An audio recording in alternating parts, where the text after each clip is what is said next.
All right, a good Friday, a good vibe Friday. Happy Pi Day. Happy day after an epic day of basketball. Yes. In Lincoln to MSG to Nashville, anywhere else in between. So much that the fact, you know how big basketball was yesterday? How big was basketball yesterday? Basketball was so big yesterday. SportsCenter's top 10, if you still watch SportsCenter when Scott Van Pelder's not on there. The Norris shot to knock out Pius. Ooh. Yesterday in Lincoln was the number one play Hell on yeah. SportsCenter. We are back. We are back, baby. What a great day of hoops. Just 2 days from Selection Sunday. Does this mean Stephen A. will bitch about it for 30 minutes? And it's a feel-good story. Boy, he might come after Jimmy Moats. Oh. It was like, I went up to him personally. Jimmy Moats has my number. Jimmy Moats people knows my people. He could have contacted me. He attacked me. Sorry. We haven't talked about that. Oh, you're doing an impression. I was doing an impression of Stephen A. Smith. I would. You know what? If that ever happened, I would take old Jimmy Moats. I've known the Moats family forever, Jeff and Jimmy, and their late father, Jerry. Jerry Bear was awesome. I mean, that's like one of the first families of basketball in Lincoln. Yeah. Jimmy Moats is one of those high school basketball coaches, and I think this can kind of pertain to all of them, that you could have a beer with, and you'd be like, sure. Yeah, I like that. So isn't that kind of a prerequisite of that job? There's some that are a little bit more buttoned up that are not going to walk across the street after a win like that and pop open a. Not going to waltz over to McKinney's after a massive win. I'm just saying. I mean, high school basketball, you got to deal with a lot of parents. You got to deal with a lot of politics. That's true. There's a lot of influence. College and the NBA, they don't have to deal with that. You don't need to go and Mick Cronin doesn't need to be a guy you need to go and get a beer with. Jimmy Moats probably does. I see Mick Cronin could be a decent guy to drink a beer with, though. That'd be a great power ranking. College coaches you could drink a beer with. Michael Lewis, former Tim Miles assistant who worked with him at UCLA, paints a different picture of Mick Cronin away from the floor, which I could see. Mm-hmm. Oh. There's a lot of coaches that on the basketball court and then off, they are kind of completely different people. Like you wonder, like Fran McCaffrey, people say that he is away from the floor, not on edge. Not Fran Con. Not embarrassing himself in his last game as the head coach of the Iowa Hawkeyes yesterday, but could have done better. Basketball was really, really good. We're going to have more basketball today. And then you know what? We're going to have more basketball on Saturday. And then on Sunday. More basketball? I was thinking about this driving in. Oh. Okay. Okay. We're 2 days from Selection Sunday, which is kind of big around here. This is big on this radio station. Is there any other radio station in America that has the two teams that are going to the NCAA tournament that they are the flagship for? Oh. So, of course, the Creighton games will be here on the Zone. Yeah. I'll be over on 1290. I wouldn't know. We might be, you know what? We may be the best in America on NRG Media, on the Zone, and Coil. Is there another radio station that has two local hosts that are also the announcers? That's a good point. Of two NCAA tournament teams? How come we don't win Marconi's? Yeah. How come we're not higher? Come on, Jimmy. Yeah. That's on you. What do I have to do with it? I'm trying to fix my own career. Content. You're trying to fix my own career. It's like, good luck. Yeah, I know, right? Good luck to us all. Yeah. Thus, I'm writing the Mavs. But 2 days from Selection Sunday.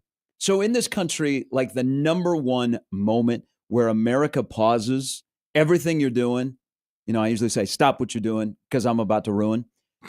The Super Bowl ruined me this year. But the Super Bowl is like number one in this country for viewing. You were never the same after that. You'll be back. He'll be back next year. Hell yeah, we'll be back. Mahomes and Jones restructure the contract. Oh, $50 million cap. Some people are saying that the Chargers are going to win the division. Some people. I mean, Danny Parkins and Chris Colin Cowherd. Here's a guy. Oh, different guy. They're both saying the Chargers are coming. So if they're saying it, that's true. Before. Didn't we hear about the Broncos 1 year? Heard that about the Raiders. Okay. Is 15 still playing quarterback in Kansas City? I believe so. Okay. I think you're good. Is 87 back for one final ride? I believe he is. Is Creed here? Creed is here. Is Rice coming back? But where's Joe Tooney? Okay. Is your GM still Beach? Where's Joe? That's okay. Joe? We went and signed the tackle, who I think is going to be okay. Yeah. You guys can be fine. So the Super Bowl is like the number one viewing thing in this country. We all stop. Is Selection Sunday second? The show at 5 o'clock Central Time on CBS? The second most widely viewed across the sports landscape, where the sports landscape stops to watch something together. You don't think it's the college football national championship? No. not in its current incarnation. So I'm looking at this from the standpoint of like the Super Bowl captivates everyone, even if you are not. Even if you're not a fan of Philly or Kansas City this year, you're going to watch. You watch. It's like on the calendar. Yeah. Here comes the Super Bowl. I'm going to watch. Is Selection Sunday number 2? No. Well, judging by Twitter, but like your Twitter is pointed towards sports. Pointed towards all of our Twitters. That's a good point. I'd probably say Sunday the Masters, because like I think that and I've seen this before. Non-sport people kind of gather around the television. So to watch the Sunday the Masters. I could Tigers I would listen because it's so Selection Sunday draws people in that are not college basketball fans, and they only watch one time, and it's about a bracket. I could see because if there are particular golfers on the Masters on Sunday, they would tune in. Yes. So maybe the Masters is third, Selection Sunday. Trying to think. Second. I mean, it depends who's in it on We're Sunday. talking domestically, like the World Cup. I mean, that's once every 4 years. We're not talking about that, right? Yeah, We're talking every about year yearly. on the calendar. You set your it's a must watch. Yes. The Super Bowl, Selection Sunday, Kentucky Derby. Okay. Kentucky Derby, and I would say the Belmont if there's a Triple Crown contender.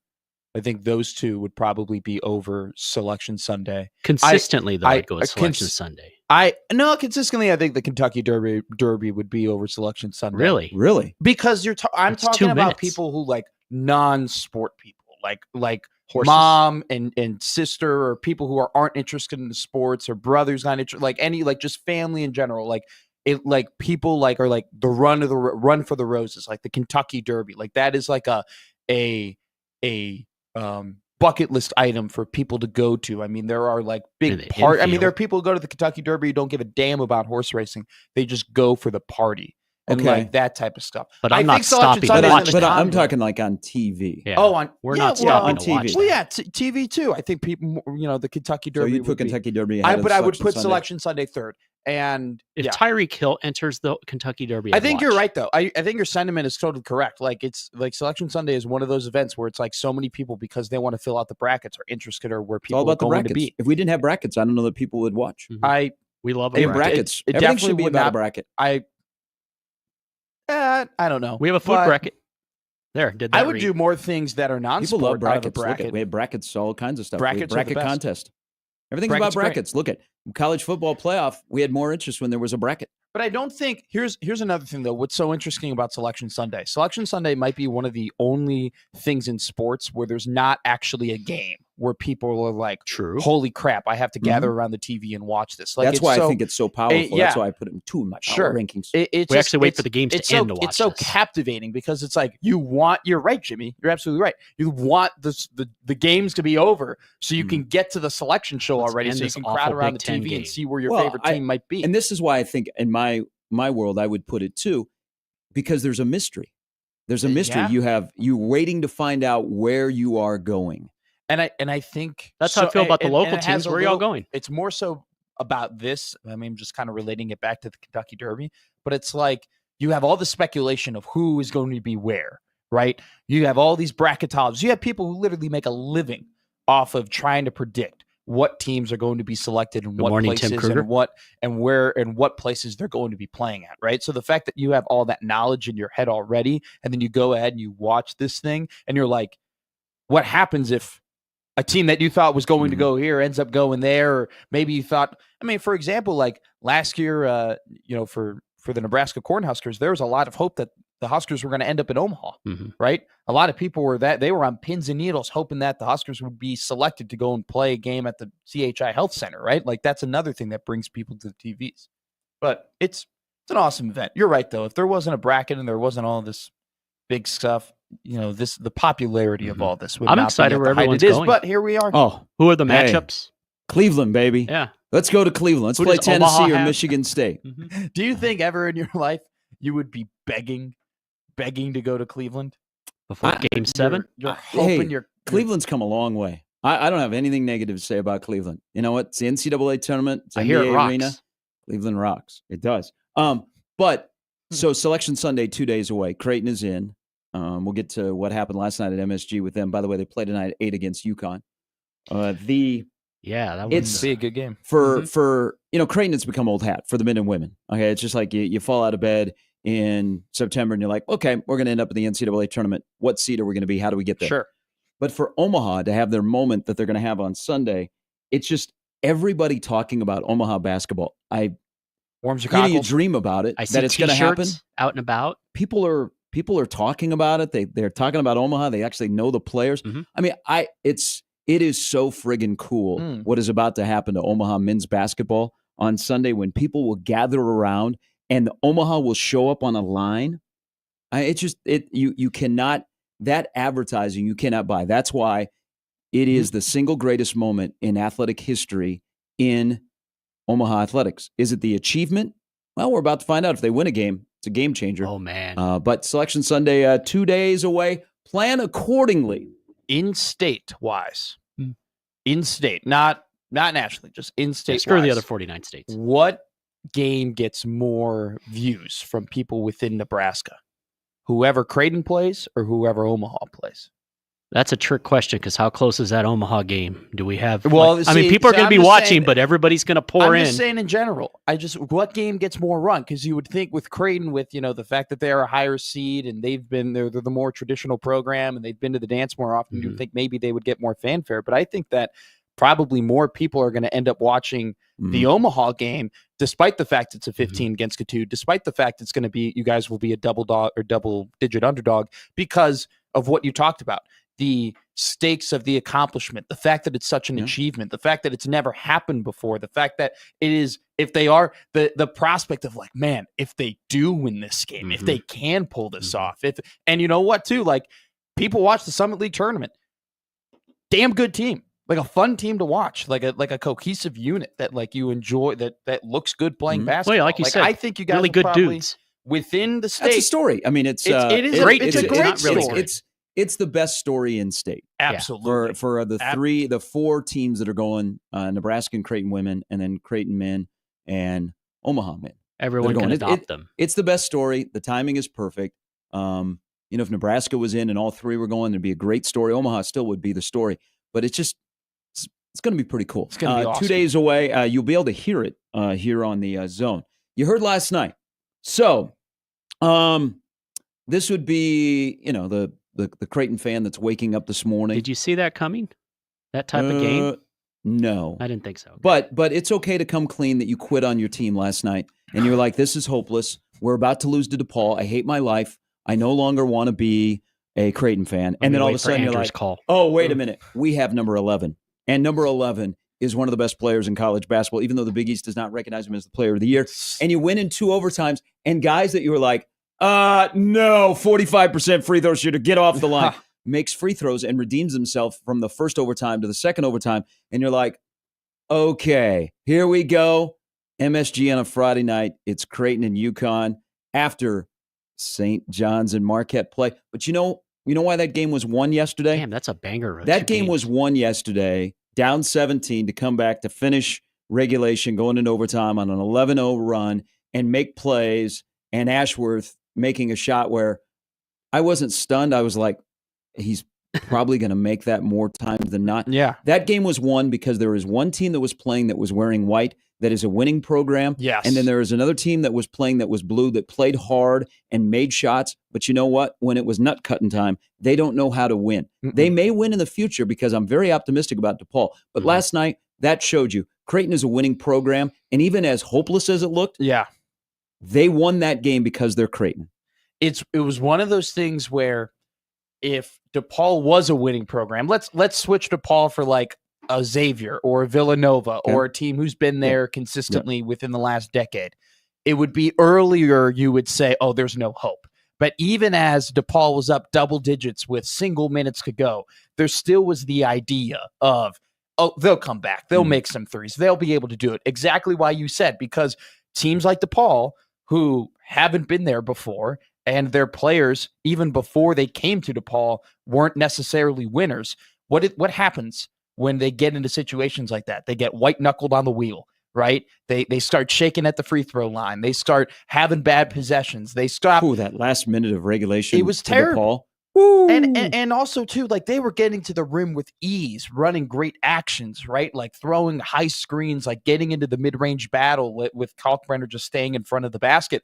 They didn't do any of that stuff down the stretch. Yeah. They bled the clock. They were trying, okay, we're gonna run our stuff with 13 seconds. You don't win games like that. Keep your pedal You're to the playing metal. not to lose. Creighton is a winning program. They made shots when they needed to. And that game yesterday, I feel like, was this team in a nutshell, right? You saw both sides of it. You saw the That's a good point. turnovers and the bad three-point shooting and what happens when one of the big two isn't clicking. And then you saw the other side of how good this team can be when players who aren't Ashworth and Kalkbrenner are contributing. And that's exactly what happened yesterday. Shout out Fedor. There's something about playing in that building. Creighton doesn't shoot very well. All of a sudden, they get really, really sloppy. Look like the Knicks. Do you think teams get tighter when they're in the Garden because it's the Garden?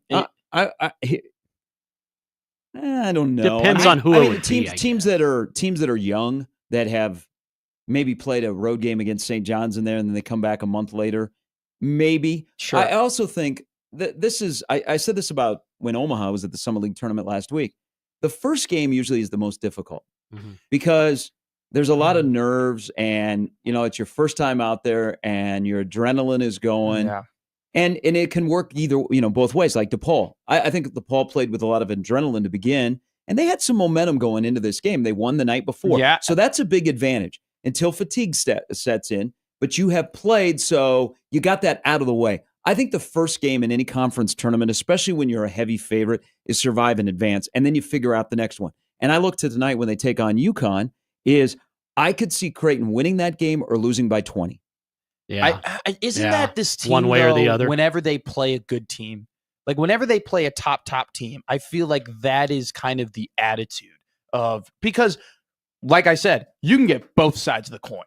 Like if Ashworth is not hitting the shots and the defense is all zeroed in on Kalkbrenner, if both those things are happening, they can lose a lot of games against good teams by 20 points. Which is why yesterday was so rare to see, because we're talking about a team that's won 22 straight against the DePaul Blue Demons. Okay. Like those types of losses for DePaul and those are for Creighton, and those types of games don't happen. But like with UConn, I could see them absolutely blowing out UConn, and UConn is very much like a team that isn't what it used to be. Still so has you're going that the other name way. ground.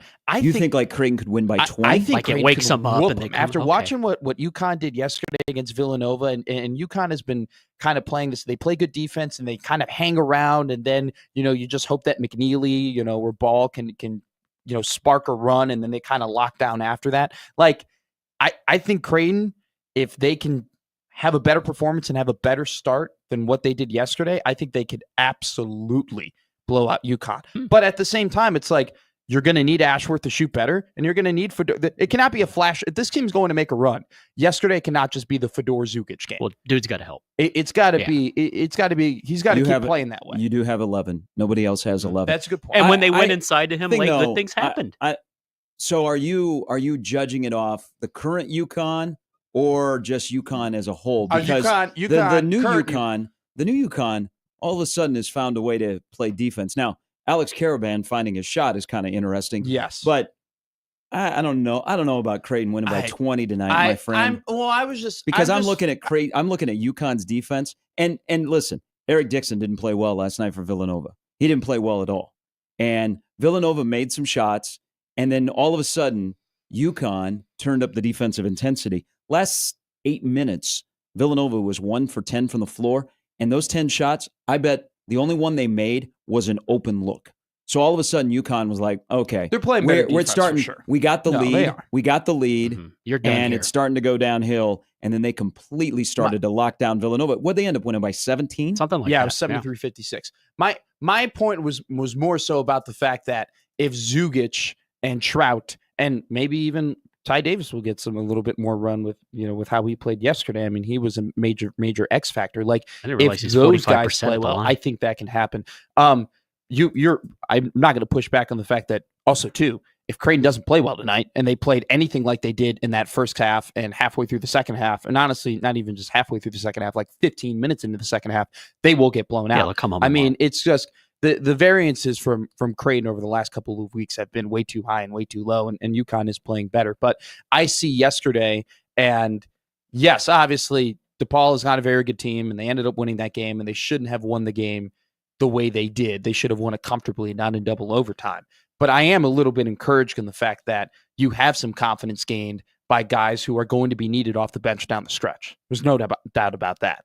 I think that was good for Creighton that Fedor had that game to gain a little confidence. And I think it's good for Creighton that Ty Davis played all those big minutes down the stretch and looked pretty damn good doing it. All right, so UConn is a 3.5-point favorite tonight. Now, here's something to keep in mind.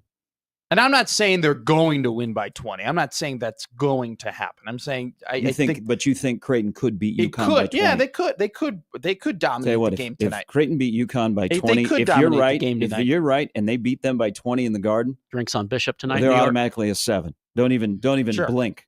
Okay. I think if they click tonight and they put it all together, but that's the problem. They haven't done that. They haven't done that a lot this season. Remember, this is a close game. Not betting it. Business decision tonight. What is good business for the Big East is St. John's and UConn playing on Saturday. Mm-hmm. Just keep that in mind. Okay. You said it all week. Terms of the crowd, terms of MSG, terms of the TV. Creighton is they're the Midwest school. Mm-hmm. So good business is St. John's and UConn. Just keep that in mind. That's how I would look at it. UConn's 3.5-point favorite. Are they on your board? Do you like your board? Today's board not. How'd your board go yesterday? How did we do in our our board yesterday? Yeah. All right. Here we go. So I made 4 bets yesterday. All right. Okay. Out of the board. I'm just gonna reveal them. Number 1. Oh, this was Xavier money line. This is the one. That was a bad beat, by the way, for some. Oh, that second 3-pointer. I immediately regretted not doing the spread and doing money line. Okay. So it could have been a great night. They had that game, and then Marquette just got going downhill. A 14-point lead in the second half, and Marquette goes 18 of 27 down the stretch. Dude, sometimes stars come to the forefront in that building, like Kalk and Cam Jones. All right, Cam Jones looked damn good in that second half. Yeah, too. And Joplin hit some big shots as well. Man, when Cam Jones is on, he's best player in the league. But there's too many times where you wonder, where's the milk carton? Where's Cam Jones at? Okay. It's like he's disengaged sometimes. 48 straight games with double-digit points, though, longest streak in the country. This was a live bet because I couldn't get to the place I bet at before it started. Good job. Oregon minus 6.5. Okay. They won pretty handily over IU. They won by, I think it was Did they knock 14? IU out of the NCAA tournament? Maybe. Did Texas take IU's spot? I think that. So there you go. That's the conversation we can have. The massive win for Rodney Terry against Texas A&M. They play Tennessee tonight.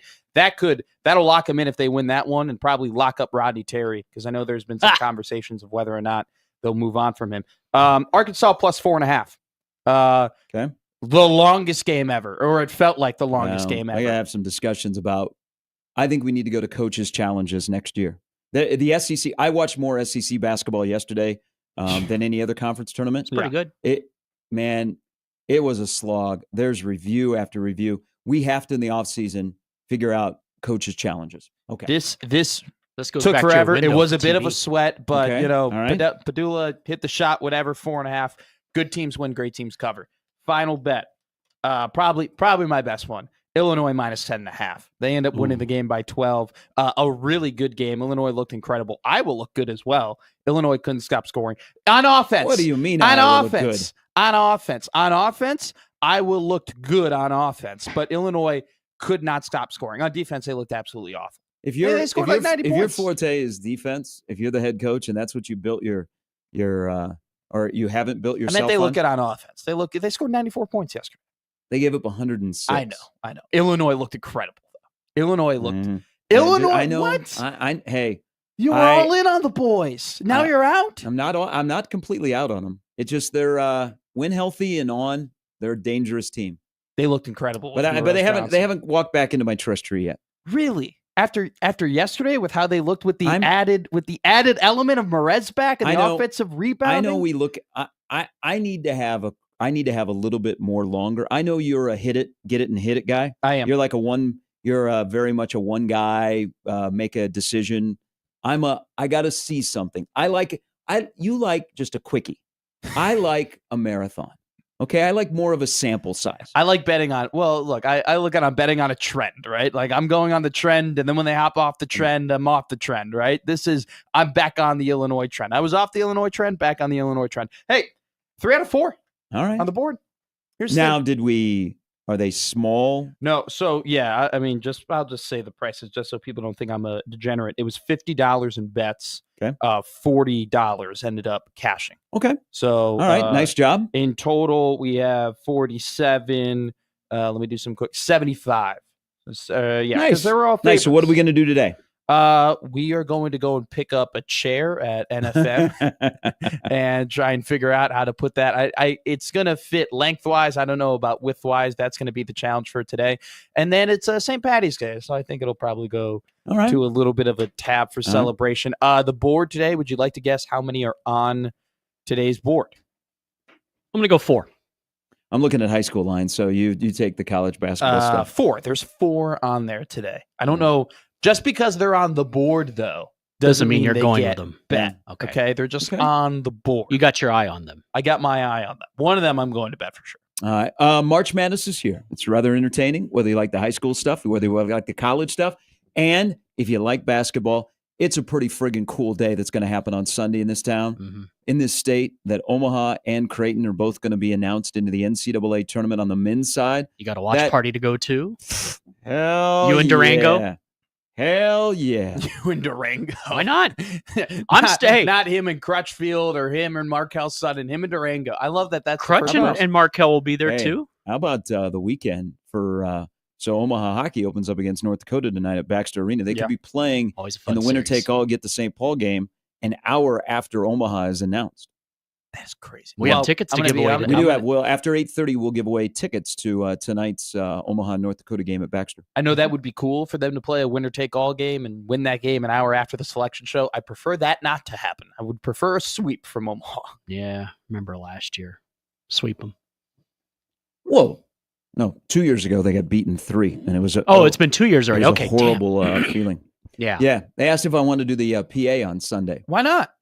Well, I'd have to be there at 5:30, and maybe Omaha would not be announced yet. Oh, that would not be good. I think it'd be I've never heard you do PA. I've heard you do a lot of things. Do you have a lot of PA experience in your yes, lifetime? I do.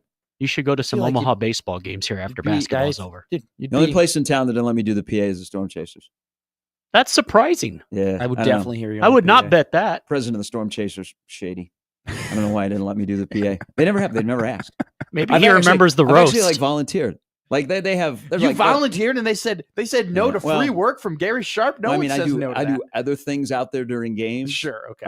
Do you do the Fargo weather if you were doing Storm Chasers? Because that is the best bit. That's probably what they're afraid of. Is when I do the Omaha PA, I'm very much ad-libbing, and so it becomes the comedy show. So I think I could get away with that there. I don't know. I'd have to scale it. How do you ad-lib on a... Go to a game, my friend. I have to go to a game now. Go to a game. Creighton and Nebraska are playing Tal Anderson here in the next couple of weeks. Get some good Come weather. out and you can be entertained. I work with 2 ad-libbers, one on the Underdog Fantasy Live Reads and one at Omaha Baseball PA. Yeah, I didn't have a good night Maybe on I have to add that into my repertoire. All right, coming up, Tim Krueger stops in for the last time before the brackets are revealed. He's in at 8 TK brackets. Where does he have Creighton? Stuck in that 8-9. Omaha firmly on a 15, which still, remember, Omaha men's basketball started at 319 in the Ken Palm.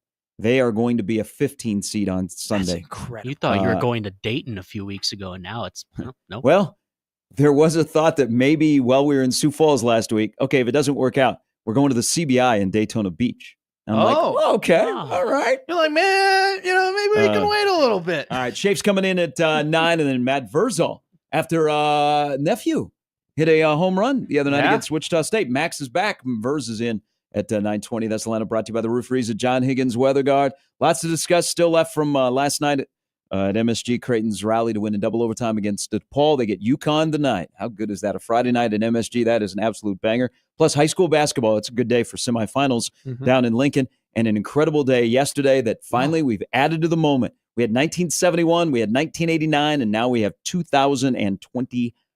All of that and much more as we roll till 10 to wrap up the week on Pi Day on 1620 The Zone.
Hey, I like Cooper Flagg, but how long before ESPN makes us hate Cooper Flagg? That's what they do. Did we need to see him in the wheelchair yesterday being wheeled back that's into their the thing. locker room? That's their thing. Ever since Paul Pierce, we think it's That's cool true. when basketball players are in wheelchairs. Can we talk about how odd that was? Yeah, what? The Paul Pierce thing? That is one of the greatest stories. Oh, God. Because we have these moments all the time where ridiculous things happen in sports, and immediately you have your conspiracy theorists. Okay, that was one of those where this is ridiculous, and there's a conspiracy, and the conspiracy was right. He just needed to go to the bathroom, so they put him in a wheelchair so he wouldn't crap his pants. Hey, we've all been there. And he came back and won the game. Maybe no. not in an athletic competition. Ever since that moment, we think, "Oh my God, he's in a wheel. Wait. Get the camera on him. Run with him." I mean, can the guy have a little privacy? That was a bad ankle Hey, turn. can you imagine if the last couple of days you were a Royals fan and a Duke fan? Which would be an interesting combo. I was Bobby about to Witt say. Jr. gets hit on the forearm. And you're like, oh, there goes our season. Cooper Flagg goes down yesterday. And you would have thought that they canceled college basketball. Like COVID had come back 5 years later and they were just going to drop the tournament. Right. Freaking out. I mean, how often do you get national ticker notification alerts about a player? About a college basketball player.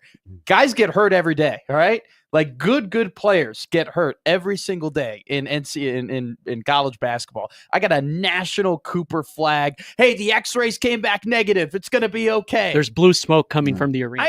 By the way, to answer your question, I don't think at this point people can really hate Cooper Flagg because Cooper Flagg. He seems like a really good dude. He's awesome at basketball. He's not cocky. He says the right things. He plays the game in a very kind of fun way to watch. Like he's just a likable basketball Jimmy, guy. now that De'Aaron Fox is out for the year, Yep, you are season's in over. full tank I mode. was about Let's to go. say, Flag. that was in the I thought of that immediately when I saw De'Aaron Fox go down. I go, Jimmy. Yeah, after I had my combination of F words at home last night, which is unlike any other night, I saw that. I was like, well, season's over. Hey, Cooper Flagg to the Spurs. I'm in. In David Stern's NBA, that'd be signed, sealed, delivered. To the Lakers? Oh, no, to the Spurs. It'd be done. He doesn't In remember Adam 2002. Silver's spineless NBA, I don't know. I think they'll actually let the ping pong balls bounce and let that kid go to Washington where he'll just rot away for years. Yeah. And no one will ever give a damn about him. We give a damn about high school basketball and the state basketball tournament, which for 2 days has been an absolute banger. There have been last-second shots. Mhm. There have been crazy endings. The end-of-game scenarios are a circus in college and high school basketball. You know, some teams you can tell practice it. Others are like, hey, let's just whatever. We're going to fly by the seat of our pants. Hey, Jimmy, throw it to Johnny. Johnny, throw it to Timmy. Here we go. Ready? We've had upsets, but we finally had a moment. So if you know, you know. There's a couple of things about yesterday. First of all, everybody in Wahoo is named Glock. They just keep coming. They just keep coming. Troy, Jay, the Glocks just keep coming. Okay, it doesn't matter, boy or girl. Everybody is a Glock coming from Wahoo, and Wahoo got beat by Elkhorn North. Shout out Andy King. They won their first game in the state tournament in school history. Be very curious. The Wahoo job. They went through a little transition before the year began. It's a good job. I've heard a lot of interesting names that are well-known names in the high school basketball coaching circles that are attached to the Wahoo job. So shout out to Elkhorn North, not just a volleyball or girls basketball or baseball school or football school. They are an all-around school. But you have all of the Glocks, okay? And then at Norris, which I think Norris is one of the best jobs in coaching in the state of Nebraska. Why is that? Because there's a lot of people that I know the principal. that are work in Lincoln, but live out where they would go to Norris. So Jimmy Mote's got a good job. Jimmy Mote's a good coach. Okay. He's got being a coach at Norris is really, really good. And their program's been good for a while. Mm-hmm. So yesterday they're playing Pius, and that's a little bit of a rivalry. Ironically, the girls in the girls districts, Pius with Ava Markowski hit a last second long shot, 3/4 court shot to knock Norris out. Yeah. Okay, so that was in girls basketball. And then you fast forward to yesterday where that game was bonkers between Pius and Norris. Pius doesn't miss their free throws. They win that game. But then end of game scenario, as Norris is coming back, becomes and the ball is going everywhere. So you have a steal, you have a logo 3, then you have another steal, and it leads to Barrett Boziger, who everybody in Norris is named Boziger. Oh, okay. Wait. All right. Related from Maddie, who's playing volleyball at Nebraska. I mean, everybody in Norris is a Boziger. Everybody in Wahoo is a Glock. That's all you got to know. If you ever get pulled over, go, are you a Glock? Are you a Boziger? I know that. That's my aunt. That's my nephew. Oh, you're good. You can go. They're everywhere. I mean, look, you just grab the roster and you go, oh, there's 6 of them. There's more. And they're not like brother and sister or brothers or twins. They're like the related. fourth cousin. Yeah. So they, by now everybody has seen the shot. It's the number 1 play on Sports Center. It is a 3-quarter 3. Oh. Well, here's what I would have done. And it was really cool. So I've known the Moatses for a long time. I actually hired Jeff when I was working at Broadcast House. Went to Jeff's wedding. It was at the Fireman's Hall in Lincoln. It was nice wedding. It was a wild wedding. But his wife used to be the receptionist at Broadcast House. It was really kind of cool. Okay. Nice. So I love the Moats. But there's Jeff, who played at Lincoln Northeast. There is Jimmy, who played at Lincoln Northeast and, of course, played at Creighton and has bounced around Sterling, Columbus, and now doing a fantastic job at Norris. And their father, Jerry, who was Mr. Northeast, great basketball man, passed away recently. So Jeff is on the call of Norris hitting the shot to win, which was really, really cool. But what Jeff missed out on, now that they don't have the map of the floor in Lincoln, I think that Barrett hit that shot from Powder River, Wyoming. Okay. I was wondering what you were going to say. That's where I think you would have said. On the map. From Powder River, Wyoming, the shot is good. Maybe just for broadcasters on the PBA court, we just don't put the state of Nebraska. We put the entire United States like Colorado, map. Kansas, South Dakota, Wyoming, Iowa should be on there. Yeah, so we don't call even a little bit of Minnesota. We don't call it a right wing 3. We call it Maine. A little bit of Missouri. He shot it from Maine. That's where he shot it from. Hey, he pulls up, and that's all the way from St. Louis. Well, Matt, that's from 2 time zones away. That's a long shot. He got the shot off in time. There is clear evidence. They reviewed it. It was 4 p.m. from where he shot it. Crosses over to the darkness and goes in. It was about 4:30, and he made the shot. I'm pretty sure the sun's set over there already. So to lose a game like that, and oh my God, and that was, that would have been a major upset. That was a 1-8 game. In that situation, when you lose on, I don't know what we estimate, about 70 feet, maybe a little bit further. And you remember, you practice a lot of places. Like, I'll give you an example. Omaha, at the end of every practice, they don't practice it, but they have a contest for half-court shots. That's what we did, too. Okay, so you never know. So, you never know in those situations. Would you rather get blown out to have your high school basketball career end where you're not going to play college basketball, any more organized basketball? Yeah. Would you rather have it where you get blown out and you're down 25 and you finish your career on the bench watching the game and it's already set in, or in the moment to lose a game like that? And it wasn't like it was a 18-footer straight on, bam, no, wins the game. This was an anomaly. A 3-quarter court This heave doesn't happen to beat you. I would much rather get blown out. I would much rather. First off, when you get blown out, you get the send off, right? You get the, hey, we're going to sub out our seniors. Yeah. People are going to stand up from both sides. They're going to clap for you. They're going to give you the respect for all the work that you've done. That's what happens when you get blown out. Yesterday, that doesn't happen. You're playing to the very, very end, trying to have a major upset in what would have shaken up the bracket massively. To have it happen like that, you got to think that, that Merritt Boziger, for the rest of his life, he's going to be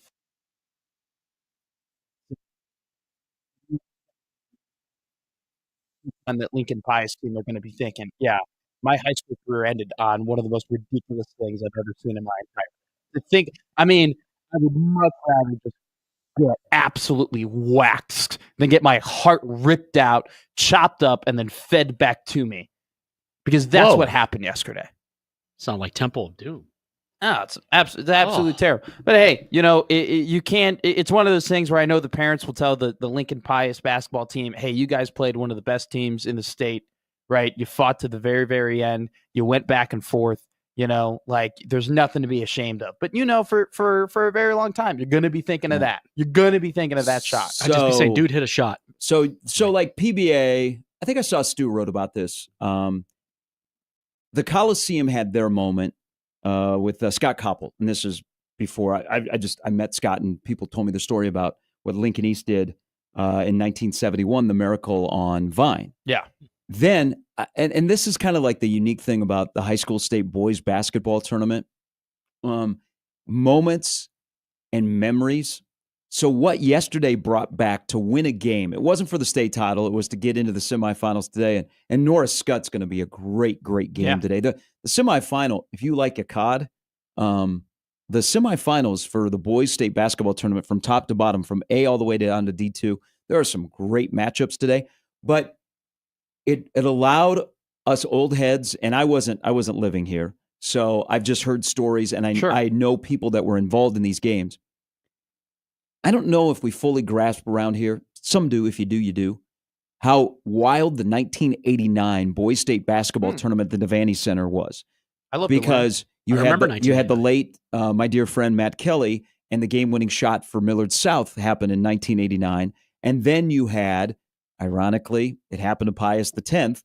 It's the Wahoo Miracle, where that great Wahoo team, they erased a 6-point lead in the final 16 seconds to get the game to overtime, and then Wahoo won that game in overtime. That was in the same state basketball tournament in 1989. And so that was like the Devaney Center, you would talk about it. I mean, that was, man, where were you in 1989? That's awesome. Which that Wahoo Pius game, I think most people will tell you that's the most iconic Nebraska high school basketball game ever. And now finally PBA has their moment like yesterday. That is pretty damn cool. Can we just accept that we're a basketball state for just a little bit? Then we'll go back to a volleyball state. And maybe, in the fall we can be a football state. Gary, we're on Sports Center. We're on Sports Center. The number one thing, we got 2 teams in this town are going to the men's basketball tournament. That was pretty cool yesterday. I feel for Pius.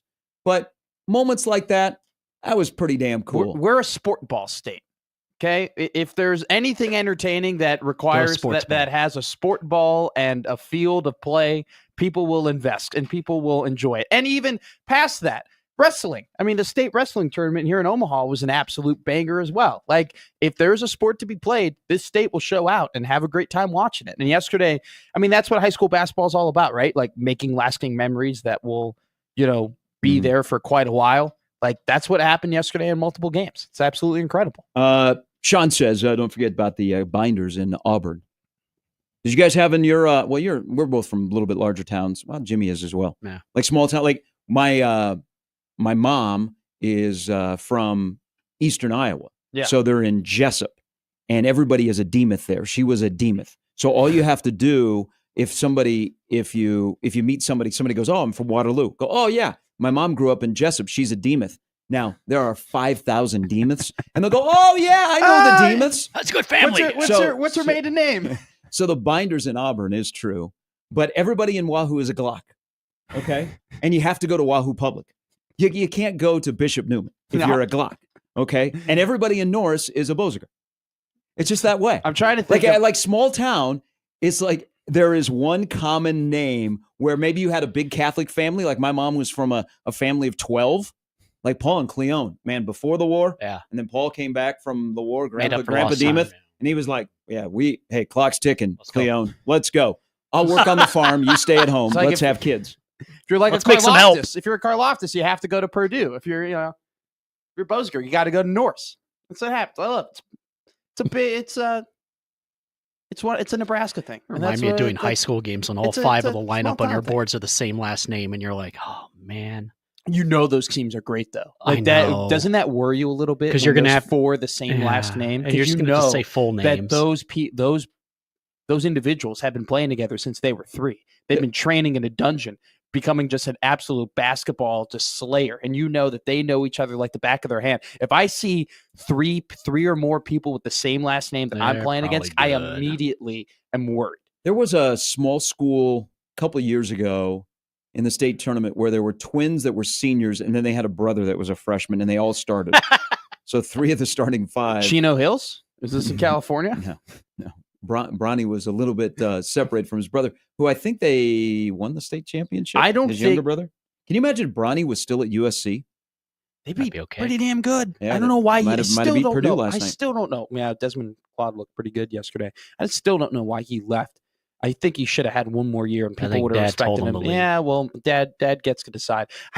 This might be a very blanketed statement, but in my time as a high school athlete and announcing high school sports in Illinois, and then, the dabbling I do here in Nebraska, I don't think I've ever seen two siblings who just aren't great together. Like, it just seems like whenever there's like brothers or sisters or anything, they just happen to be two of the three best players on the team. And what's even more daunting is one is older and one is younger. Like, that's the worst combo too, because the younger one's a flamethrower. Yeah. You know what would be cool? There'll be kids that'll try and recreate that shot on courts in Norris. Going to kill AAU basketball. You think Merritt Boziger ruined basketball? Is that your claim? Hey, Steph Curry hit his 4,003 yesterday. Merritt Boziger and Steph Curry. What's the difference? That could have been a good tease. All right, Tim Krueger's coming up at 8. He'll be in studio, his final bracket before the bracket comes out. Mike Schaefer, Matt Verel as well on a Friday, the 14th of March, Pi Day on 1620 The Zone.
All right, good Friday morning, everybody. Good Five Friday. The next time we're with you, we'll have a bracket. We'll have two men's teams, two women's teams in the NCAA tournament to discuss Selection Sunday, shows at Sokol, a show at Mammal, tickets later to a show at Baxter Arena this weekend, Omaha, North Dakota, which seems to be a little bit muted by the basketball attention. It should not.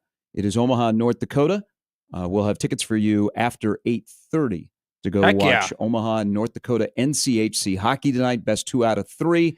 Game 1 tonight. You want a little nugget? I don't know. Give me a nugget. I like a good nugget. I don't know if you'll be following the game or not, but the team that scores first has won 30 of the last 35 between Omaha and North Dakota. Look at that. So, Mike Valancourt, I hope you're listening, the great voice of Omaha hockey. You can drop that in there and say, thanks, Sharpie. Thanks, Sharpie. Hey, my great friend Gary Sharp gave me this nugget. I like Gary's nuggets. Here's a Gary nugget for you. Mike and Terry do a great job. We're just like ships passing in the night. We don't get to see each other, but we are friends on Twitter. Isn't that else? So let's play a little game. You guys ready to play a little game? I got nothing. You're not going to be able to win tickets to go see Omaha hockey tonight. How many digits of pi can you remember? 3.141592654. Hold on. Let me do some fact checking here. I know there's a lot of things in podcasts and shows on the air out on math, that do not do real time fact checking. You might already know this. This might be the greatest thing you've ever done if you're able to pull this off, because I think you're on a roll here. Okay, yesterday was pretty good. Let me pose the question. Wait a minute. Did you bring it up? No, you can look at my all right computer. Okay, I did not bring it up. How many digits of pi can you remember? Please go slowly. I think it's 3.141592654. Is it? 3. Okay, keep going. I think I'm done. I think it's like 791, if I'm not mistaken. Okay, so I don't know past 3.14.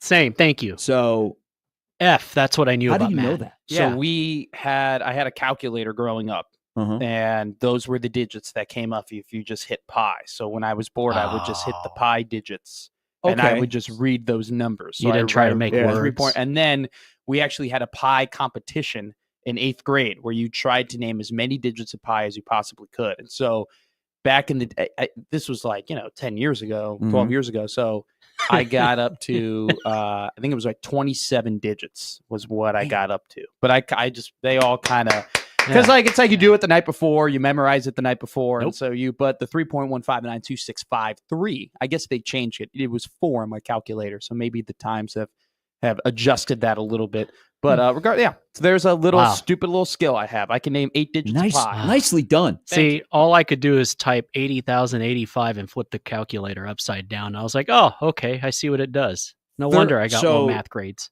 39 decimal places.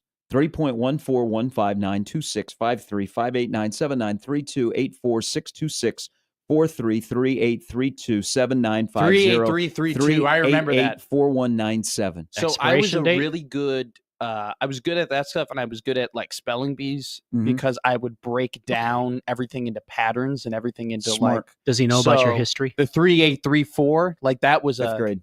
Like what is it? You said 38342. Like I remember that one. Like that in itself was like a little like pattern within the pi. Nicely done. I know. So like when we did states, like I won the 4th grade spelling bee when we would spell all these you won the 5th grade one? 5th grade. I won 4th grade. Dominated all them Catholic kids. I won on Connecticut. And it's connect I cut. You just spell connect I cut. To get her. I remember those. Exactly. Because everyone knew at Mississippi, everyone was like, oh my God, MSI, SSI, PPI. No, see, I learned it as MI, crooked letter I, crooked letter I, PPI. Yeah. I spelled Ole Miss and got in trouble. I was like, what? What did I do wrong? No. I was a good speller. You're a better mather than I am, but I was dominant in Around the World with flashcards, and then I stopped caring, except when you had to like do your checkbook thing. I was dominant in Foursquare. Foursquare was like my game with the one touch. Like I was dominant, dude. Kids, you go for they did like that. Call it for this. You go for the C gap. You just hit it right at you hit it right at their left shoe, and it bounces off. Then it goes and it ricochets, and right there. We should have like a playground day here at 1620 The Zone where we all have like recess, for like 25 minutes. That'll go well. Play some tetherball. and I was looking forward to my adulthood. In this question, I would have just rattled off. You're giving me numbers, which is still awesome. That's a nice little talent to have. Yeah, go numbers. I would have been like Chicago, Detroit, California, Neapolitan, New York, St. Louis. You just naming pizza places? Yes. You had a Sicilian. division before. I thought that's what you were doing. I was like, wait. I could do. I'm really Remember good with California pizza was a big deal. California Pizza Kitchen, they were starting to blow up all over the country at your favorite mall. If you two gave me two random numbers right now, I could multiply them. 6 and 9. One and 2. No, I'm just telling you right now that if you gave me two random numbers, that I could do it. I'm good Jimmy? at multiplication. 6 and 9. Well, that's 54. 54. I mean, come on. What? It's math. What'd I do? Just give one number. If only 4. If only basketball was that easy for Hunter Dickinson. 4. Hey, he had one night. Hey, by the way, Kansas will be better when Hunter Dickinson, KJ Adams, and DeJuan Harris are out of that program. Mm-hmm. DeJuan Harris, they got so clouded by the NCAA championship that he has regressed. He has not gotten better. KJ Adams is the same way. But when those three are out of the program, they can have a reset, and they won't have another year like they've had this year. Yep. They're sloppy. They don't have a lot of energy. You can It's tell. a rough watch. I mean, I think Nebraska players like each other more than the KU players do. That's just my thought. You're not watching wrong. them. Trust I me. wasted time watching them play against Arizona last night. So did I. I went to bed in the second half because I was like, And we're done that's here. another thing, too. Isn't that so frustrating that, like, that team plays like that, yet they're so damn talented that they're going to have a decent seed in the NCAA tournament? Like, Man, that's just like feel what like Kansas everything I've heard does. for 20 years. They just Bill Self goes out and gets all the dudes, and regardless of the fact that they have, if they even like each other, if they want to play for each other, they're just so damn good at basketball, so damn talented at basketball, they're just going to be a 6 seed. There's going to be such a deep dive in the college basketball. College football is a little bit different because the amount of players and the amount of players that are playing at one time. But there's going to be a deep dive from Rutgers to Nebraska to KU to other places like K-State. Whether they had NIL or not, Sure. that had transfer miscalculations, that you did not put pieces around your key guy. Like I look at Rutgers. Steve Peichel failed Bailey and Harper. He did not put pieces around them.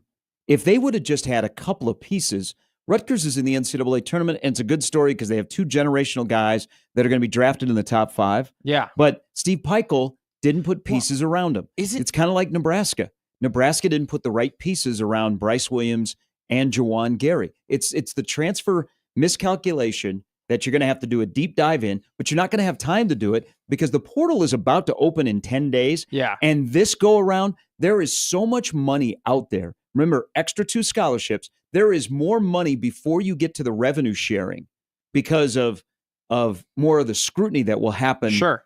But there's going to be coaches that are going to make this poor decision again, and you're gonna be like, okay, yeah, I got these guys. I got this big portal guy. It's kind of cool, but what do you put around him? That's why when we're gonna have to start to introduce this thing when we judge coaches, I'm starting to judge coaches on their retention. Like Brett Bielema had a great offseason. He retained guys. But also, we're gonna have to start judging coaches in college under the umbrella of their own football or basketball coach and their own GM. How they construct their roster so you don't have transfer miscalculation. Like that Nebraska football has taken a big swing here this year. Sure. Look at what they've done around Raiola.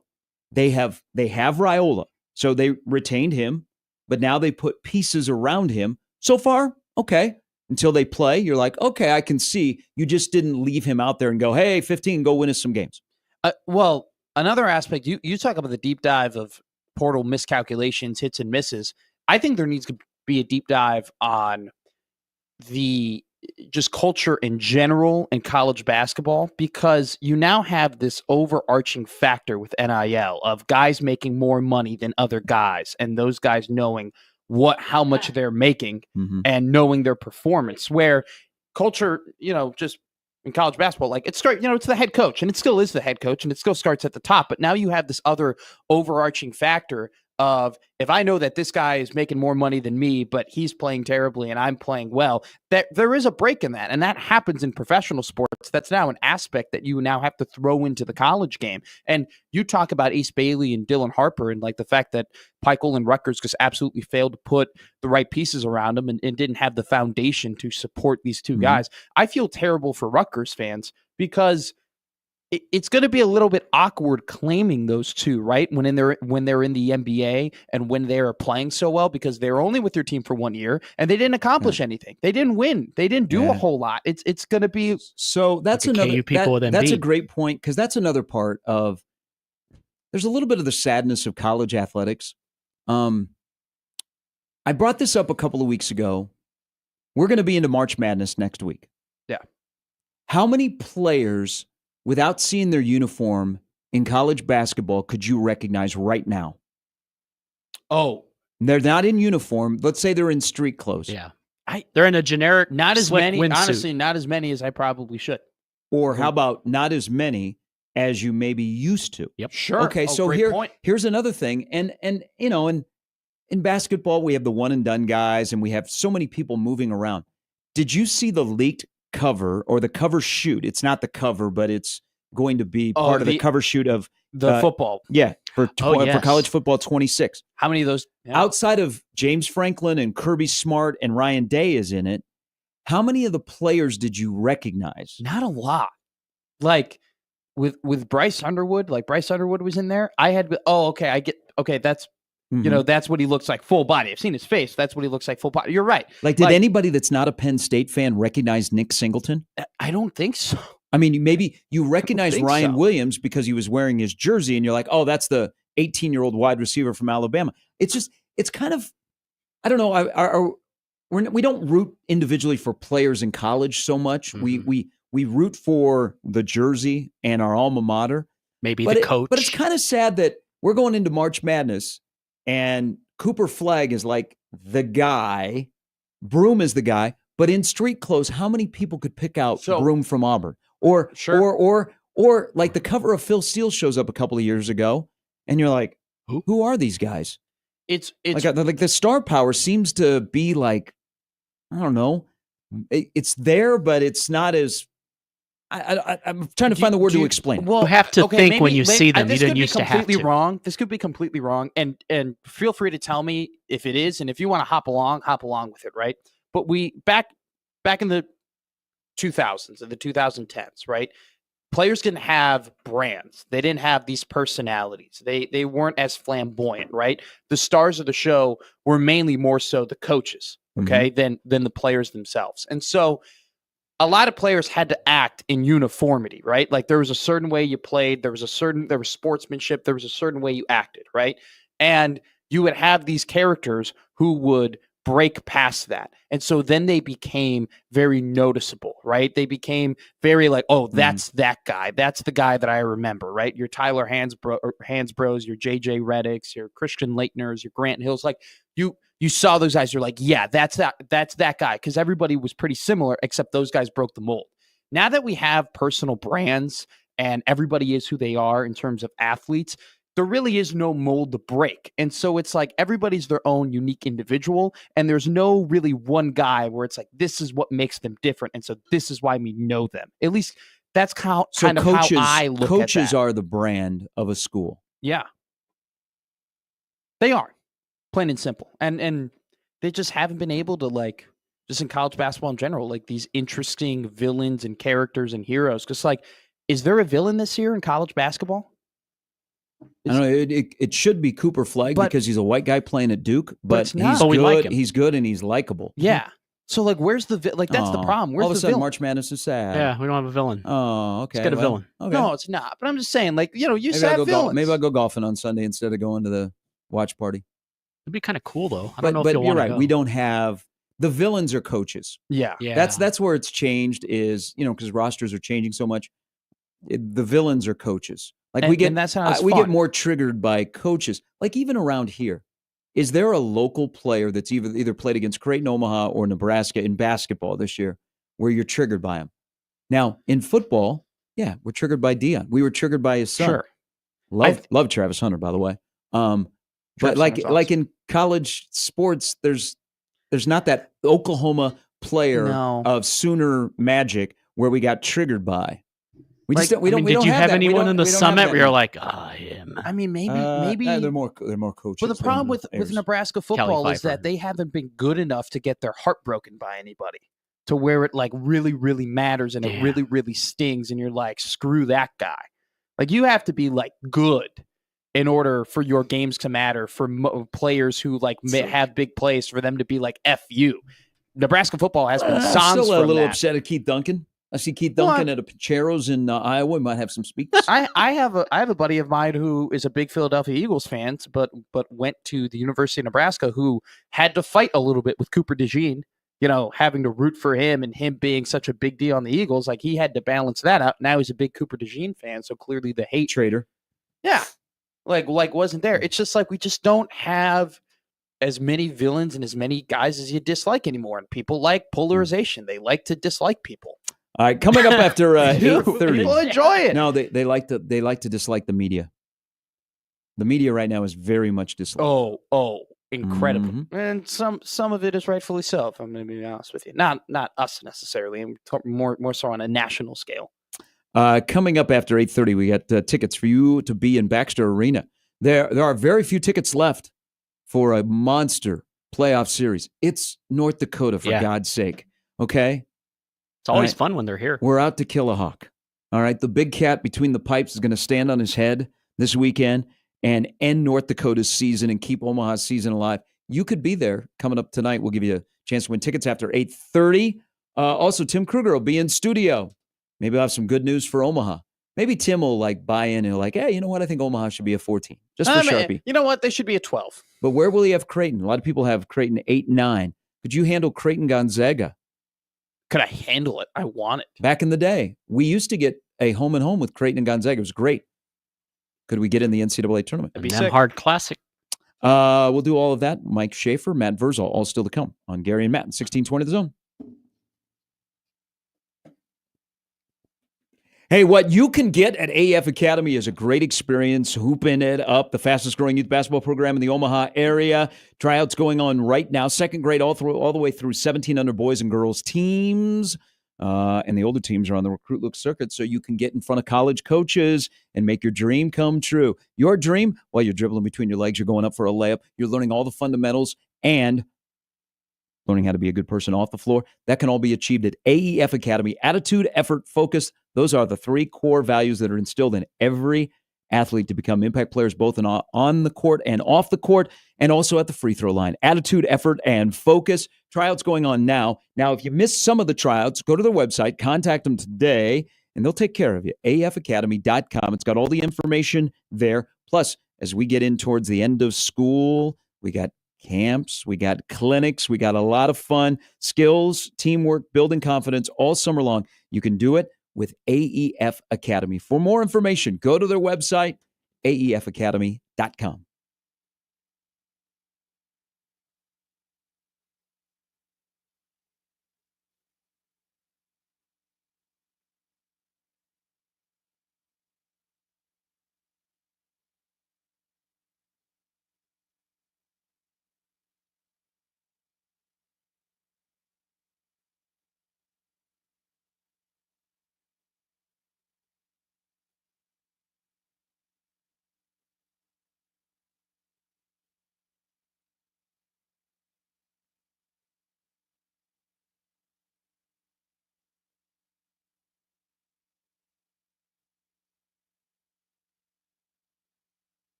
All right, basketball in the zone tonight. Creighton and UConn in the semifinals of the Big East tournament. A Friday night at MSG, going to be a banger. St. John's looked pretty good yesterday, even though they were one of the worst three-point shooting teams in the country, and that's what Butler tried to make them do. They still won that game handily. We might have to have a discussion about St. John's could be a threat to win a national championship. They got Patino on the sidelines. The narrative they is just win, baby. baby. The narrative has been if you're going to win basketball games or over a 3-week stretch, you have to make your free throws and you have to hit 3-pointers. And this team is Norman Dale, one that run the picket fence doesn't really do that at a very high rate, and I think that's why people have been very stagnant, at least where, it's a great story and they're going to play in the Big East and the Garden is rocking and it's incredible. But when we talk about the national title contenders, I think consensus, it's like, it's the 1 seeds. And then, maybe Bama gets brought up. You don't hear a lot of, hey, St. John's is going to go and do it. They just win, but just win, baby. I think it's one of those things where it's just people are just set in the mindset of like, you must do. There are prerequisites to winning national championships. Got to have good guards, which is true. And you have to, you got to have depth and you got to be able to play 8-9 deep and you got to, people say that, and stuff like that. You got to be able to hit your free throws. You got to be able to make 3-point shots. And I don't think people, because of that, what do you? I was impressed. That was good. Speaking of St. John's, mascots. So I was making some good points. St. John's was on the Today Show, and they just had their pep band and their mascot. You would have liked it. He was dancing. Yeah, I'd have pulled my groin with some of the moves he was doing. Like that was, he gets around and moves. It was perfect for what you were making the point about St. John's. Gary's absolutely right though. Where it's like they are this national story, and that like everybody is talking about the fact that oh my God they're good again, but who's really saying no. This team can beat Duke. This team can beat Florida. This team can beat Alabama. This team can beat, enter 1 seed Houston. Like, no one's really saying that. It's just like, they're big and athletic. Mm-hmm. They play good defense. RJ Lewis is a good player. Ejiofor gives you problems. Patino, like, they break down the suit. team, and they tell you every single reason why they're great, but they just refuse to say, no, this is the future I have on them. And I think they're going to be a 2. Frankly, I think I may root for him now. TK, better give me a 2 when you come in here at 8. And I think them playing in the Big East as well, and the Big East being incredibly top heavy, definitely plays into that. And the fact that, it's just not, it's a conference that's going to get 4 bids, right? When you're at the top of a conference that might get 14 bids from the SEC, which is absolutely wild, you're going to get all the attention in the world. This is also a year. Seth Davis, stop, please. I know it's money. The commissioner of the Big 12, he talks out of both sides of his mouth when it comes to football expansion and basketball expansion. Mm-hmm. This is the year to only have 64. Can you imagine if we had 76 this year? How many 500 or below 500 teams would be in the tournament? You would have multiple might teams still not get in. You would have multiple teams with 15 losses that would be in this tournament. Keep me at 68. I understand the bracket. It's all about brackets. Don't confuse the bracket. I think Tim Krueger brought up an incredible point about the expansion of, and I haven't been able to get it out of my head with the whole when you go from 64 to 68 and 68 to 70, whatever, where the bracket gets more confusing, where it becomes bigger and there's more, the font is smaller and there's less teams that and it's just more things to fill out, where at some point when you get to 90 teams, it's more of like a task to do the bracket than it is like an actual fun thing to do. I remember growing up, like we'd literally have a time like during class where everybody gets a bracket in front of them. We take 20 minutes. So I'll take your time. Hey, fill out your brackets. We're going to put them up on the wall. Give your money to Matt. He'll keep it in a pool. Exactly. Mm-hmm. Well, if someone got extra credit, you would get like 15 points of extra credit if you ended up winning the I trust you. No one's rechecking the scoring of the brackets, regardless of the fact. That's another thing for Omaha. They're going to be in a regular bracket. They won't be like in the little play-in on the side. They'll be like on a line in a bracket. You'll be watching the playing game on TV from wherever you go. It matters. Shout out Rob Anderson. So He's we good. sleep in May, and Rob, the excellent sports information director, I think he's got a good title. I think he's associate athletic director now. His notes for tonight's UConn Creighton game hit my inbox at 5:30 this morning. Impeccable, I bet, as always. Well, the Creighton DePaul game went double overtime. He didn't sleep, when did he? No, he probably didn't. Yeah. When did I shut it down? So once UConn was comfortably going to win. So it was well after midnight out in New York when that game was won. So shout out to Rob. at 5:30, dropping his game notes in here. Jeez. Colin Maybe get a little writes nap. into the Equitable Bank inbox about Creighton. Tired legs today for Creighton. Jemiah Neal played 50 minutes. Yeah. Did not have a great night, but played 50 minutes. Kalkbrenner played 49. And thank you. Their low-hanging fruit would be to say, I hope people appreciate Ryan Kalkbrenner. Stop. People appreciate Ryan Kalkbrenner. Yeah. Trust me. You don't have to go, I hope. No, you don't. People appreciate that he has been one of the most impactful players at Creighton and is going to be the toughest guy in college basketball to replace. You can't stop him. You can only hope to contain him, and DePaul, when it mattered most last night, couldn't contain him. But Colin writes in, I wonder if Colin will go. He lives in White Plains. He should go. I was wondering, was out that there White in, Plains? Westchester County. Yeah, he emailed me yesterday. I don't see how Creighton wins tonight. Their legs will be shot today. Kalk played 49 minutes. Look, both Kyle makes a good point, and yes, did Creighton play in a much more emotional game than UConn did? Yes, absolutely. Both teams are going to be tired. Is Creighton going to be slightly more tired than UConn? Probably. At the same time, I think it'll be a very, very competitive game. It's two teams that when they have played each other twice in the past, it's been incredibly close. I expect nothing less. Who's more different from, is that even a word? No, that's fine. Is different compared to when they met here in Omaha and 2 rings walked off the floor? I do think UConn probably a little bit more different.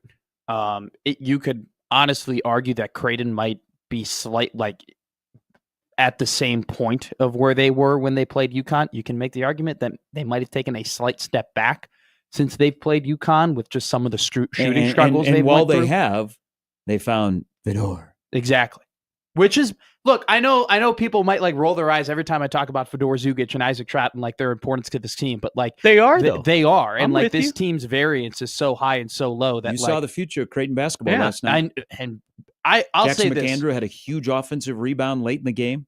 That was a great ball. Getting some Gus love. But Fedor is kind of starting to turn into the guy that you thought he would be, and he's making up for lost time. And then Ty Davis, who, it's kind of tough to be that bad of a free throw shooter, but then to redeem yourself from one overtime to the other. Yeah, you saw the future on a night when Ashworth was 3 of 16 and Neal didn't get into double figures. And that was important for Ty Davis. Yeah. That was to play those minutes in the Big East tournament in the Garden does wonders for confidence, for development, for just what his future will be. And they ended up winning the game, and you're not going to say, hey, they're fortunate Ashworth wasn't, fouled out or anything like that. You're never going to say that because he's so good and so important. But the silver lining is, hey, they won the game, and Ty Davis got really big minutes that you hope can propel him because he is the future, and McAndrew is the future, and Fedor is the future. But I think UConn has definitely taken much more steps forward toward being a better team since they left Alex Omaha. Caravan all of a sudden is shooting the basketball. I think he heard it. He heard everybody. Every time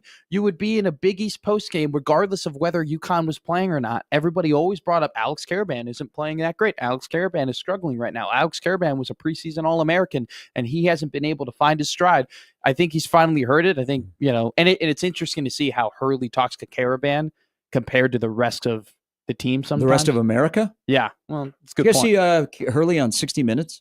That was he's a very fascinating individual who He's taking some heat, but he had a point. I don't know. There's one day I will say, man, I would want to play for that guy or work for him. Sure. And then there's other days I'm like, you see interviews because he kind of goes through it. Play 18 with him and talk. I think he's a very fascinating person. He's very polarizing. He's like, if he's your coach, you're like, yeah, because the guy wins. He knows how to win, and he gets people to play the right way.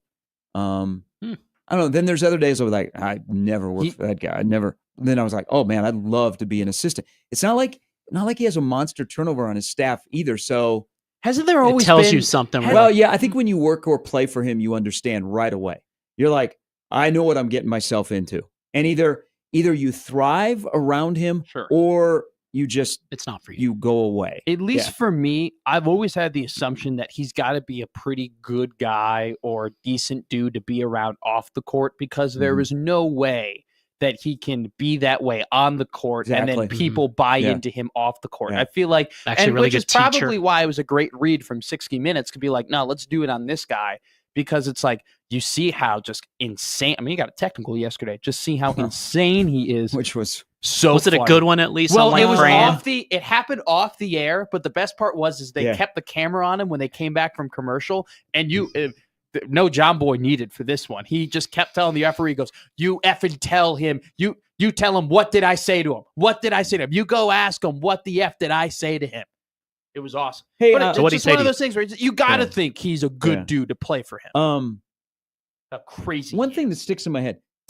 Was I imagining things yesterday that DePaul called a timeout while Creighton had the basketball? That's what I thought. So that happened a couple times where the referees were a little late on if you make a basket, you can call a timeout right away. I think the refs sometimes were a little bit late on. They called it right away, and then there was a delay, and the refs assumed, he called it at the right time. That's what I think. Is that my TV? Too. No, I think you're talking off the inbound, right? Like off the inbound, like Creighton had the ball and DePaul called a timeout. Yeah, Creighton had the ball securely.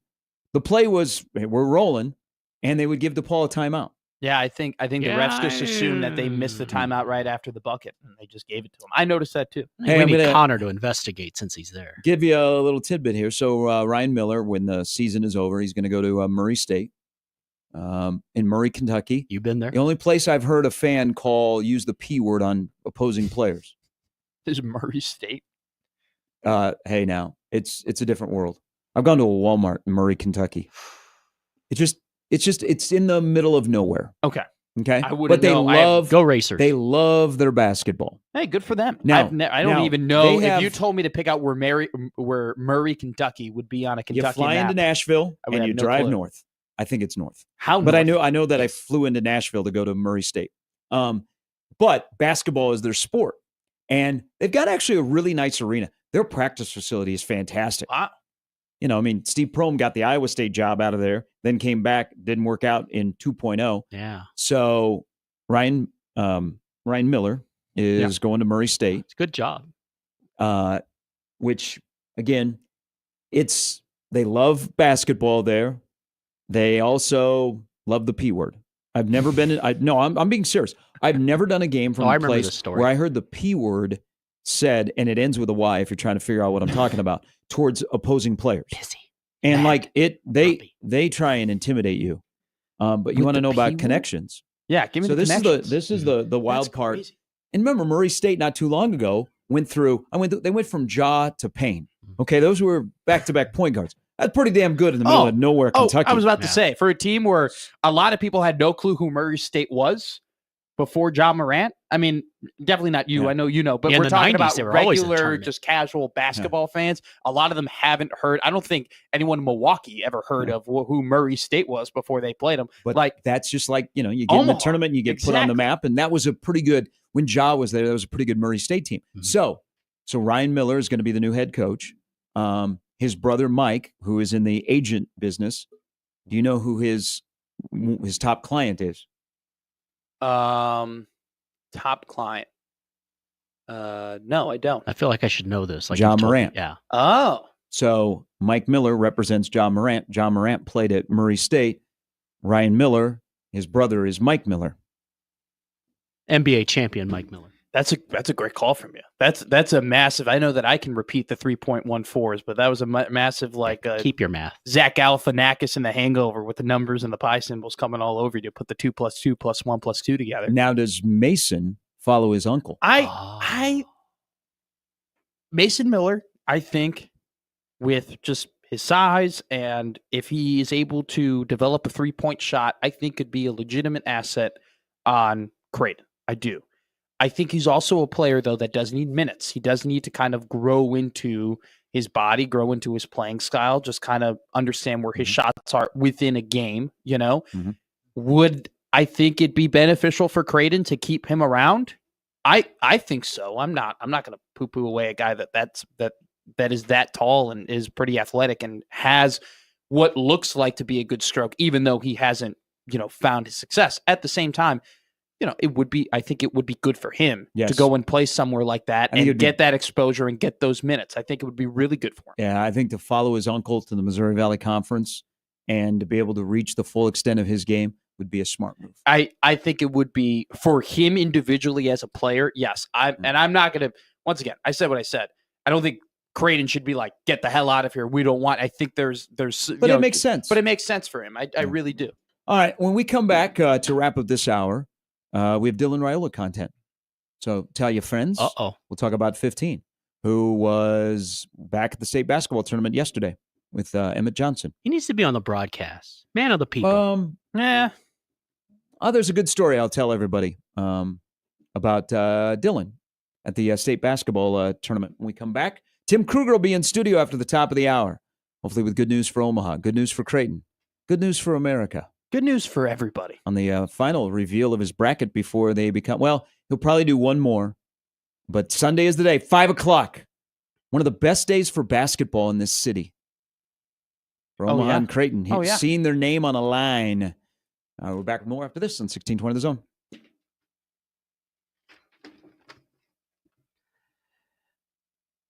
Do you want to win up to 1,000 times your money? Well, you can with Underdog. It's one of the leading sports apps, and you can play now in your state, which is our state.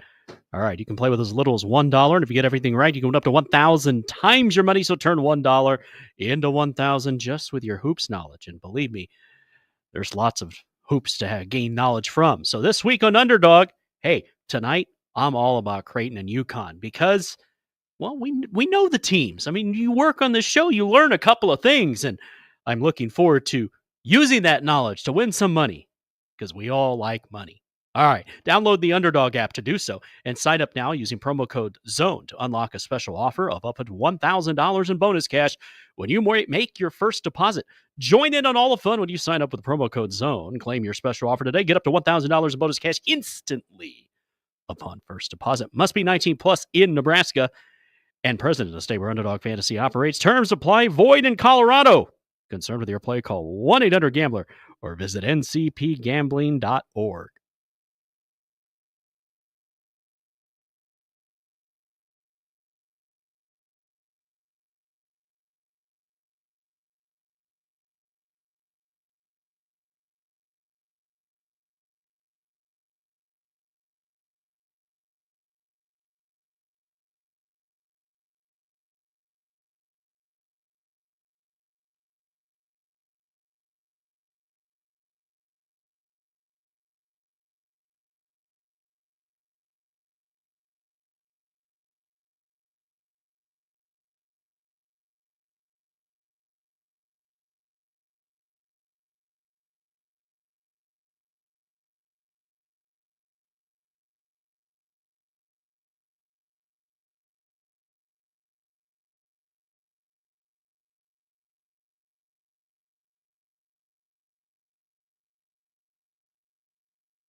All right, state basketball, the semifinals for the boys all throughout the classes today. We might have a LPS team in a final for the first time since 2009. Jim Simons, shout out, roll side. A little bit biased, but I have reason to be. Yeah. They have a chance. They're in the semis for the third straight year. Hopefully this year they break through. Westside hasn't been in the finals since 14. Lincoln Lutheran, Ashland Greenwood, which we'll have on at 9 a.m. Should be a great game. First one to 20. We'll probably win that game, and it might end up 22-20. That was my first ever introduction to Nebraska high school basketball. Was Ogallala, Ashland Greenwood, like I think it was Auburn, like that class of teams. 3 yards in a cloud of dust. And I'm going to tell you something right now. Maverick Binder, Cam Binder. I loved it. I enjoyed it. I thought it was. I understand it's a little bit slower, like it's way more strategy, but like as someone who's been watching basketball, I loved the chess match that gets played like in those school games. Big Ten. It's like, don't get me wrong, you have to love basketball and be a sicko sometimes to watch it, but you know what? Just win, baby. Just frickin' win. Play your game. I love it. So we got Papio South and Millard North, which were preseason 1 and 2. That the semifinals in Class A are going to be absolutely great, and then of course Norris and Scott play. That's all going on today. So there is part of the state basketball experience, boys and girls that have seen the Dylan Raiola, Emmett Johnson tour. Yeah. Okay. Yeah, Andrew writes in. So we got Dylan Raiola content here. I've got to give Raiola credit. I was at all 3 nights of the girls' tourney and then the Gretna East boys game last night, which Scotts Bluff had a hell of a comeback. They were down 17 and came back and beat Gretna East in that game. That was the first 2 days have been great, all the classes. He didn't turn away one single kid that wanted a picture with him. He seems to enjoy the game and the fan interaction. So thank you.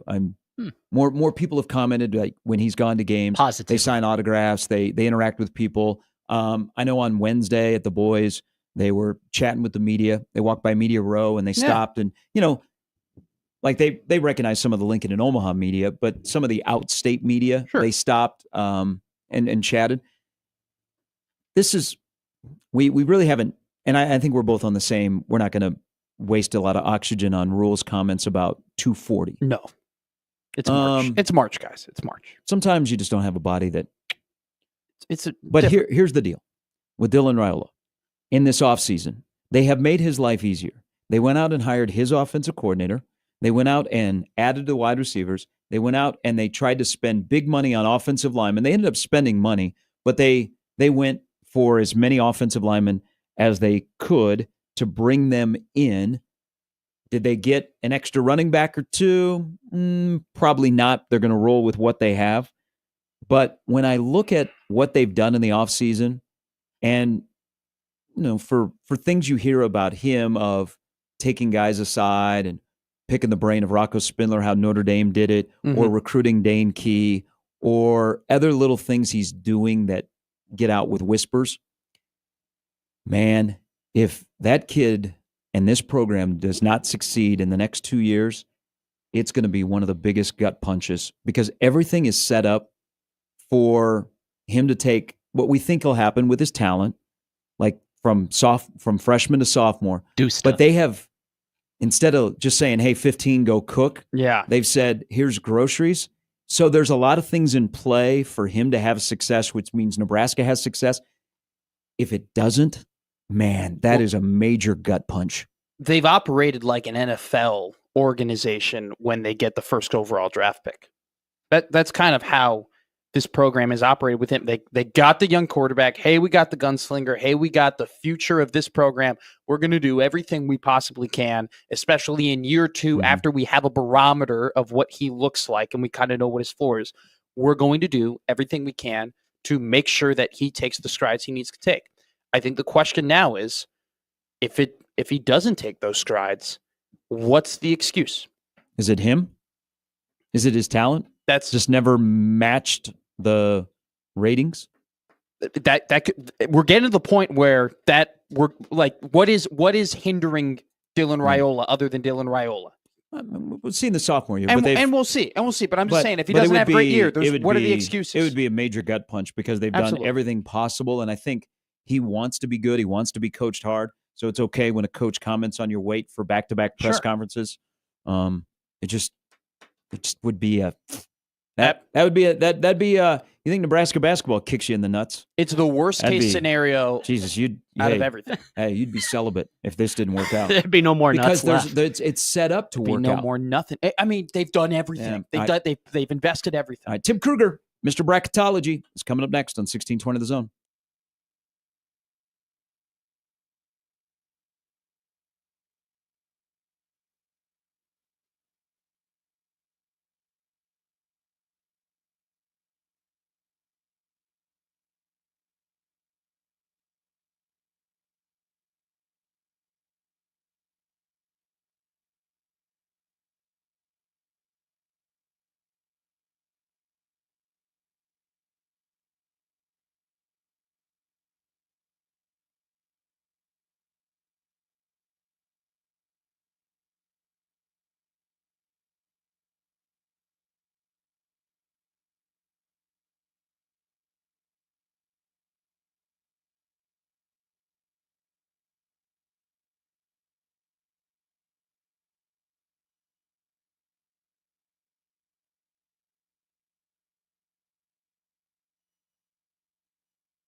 All right, 2 days from Selection Sunday. Welcome back in. Gary and Matt with Jimmy. 1620 The Zone, the TV, everywhere you can get us.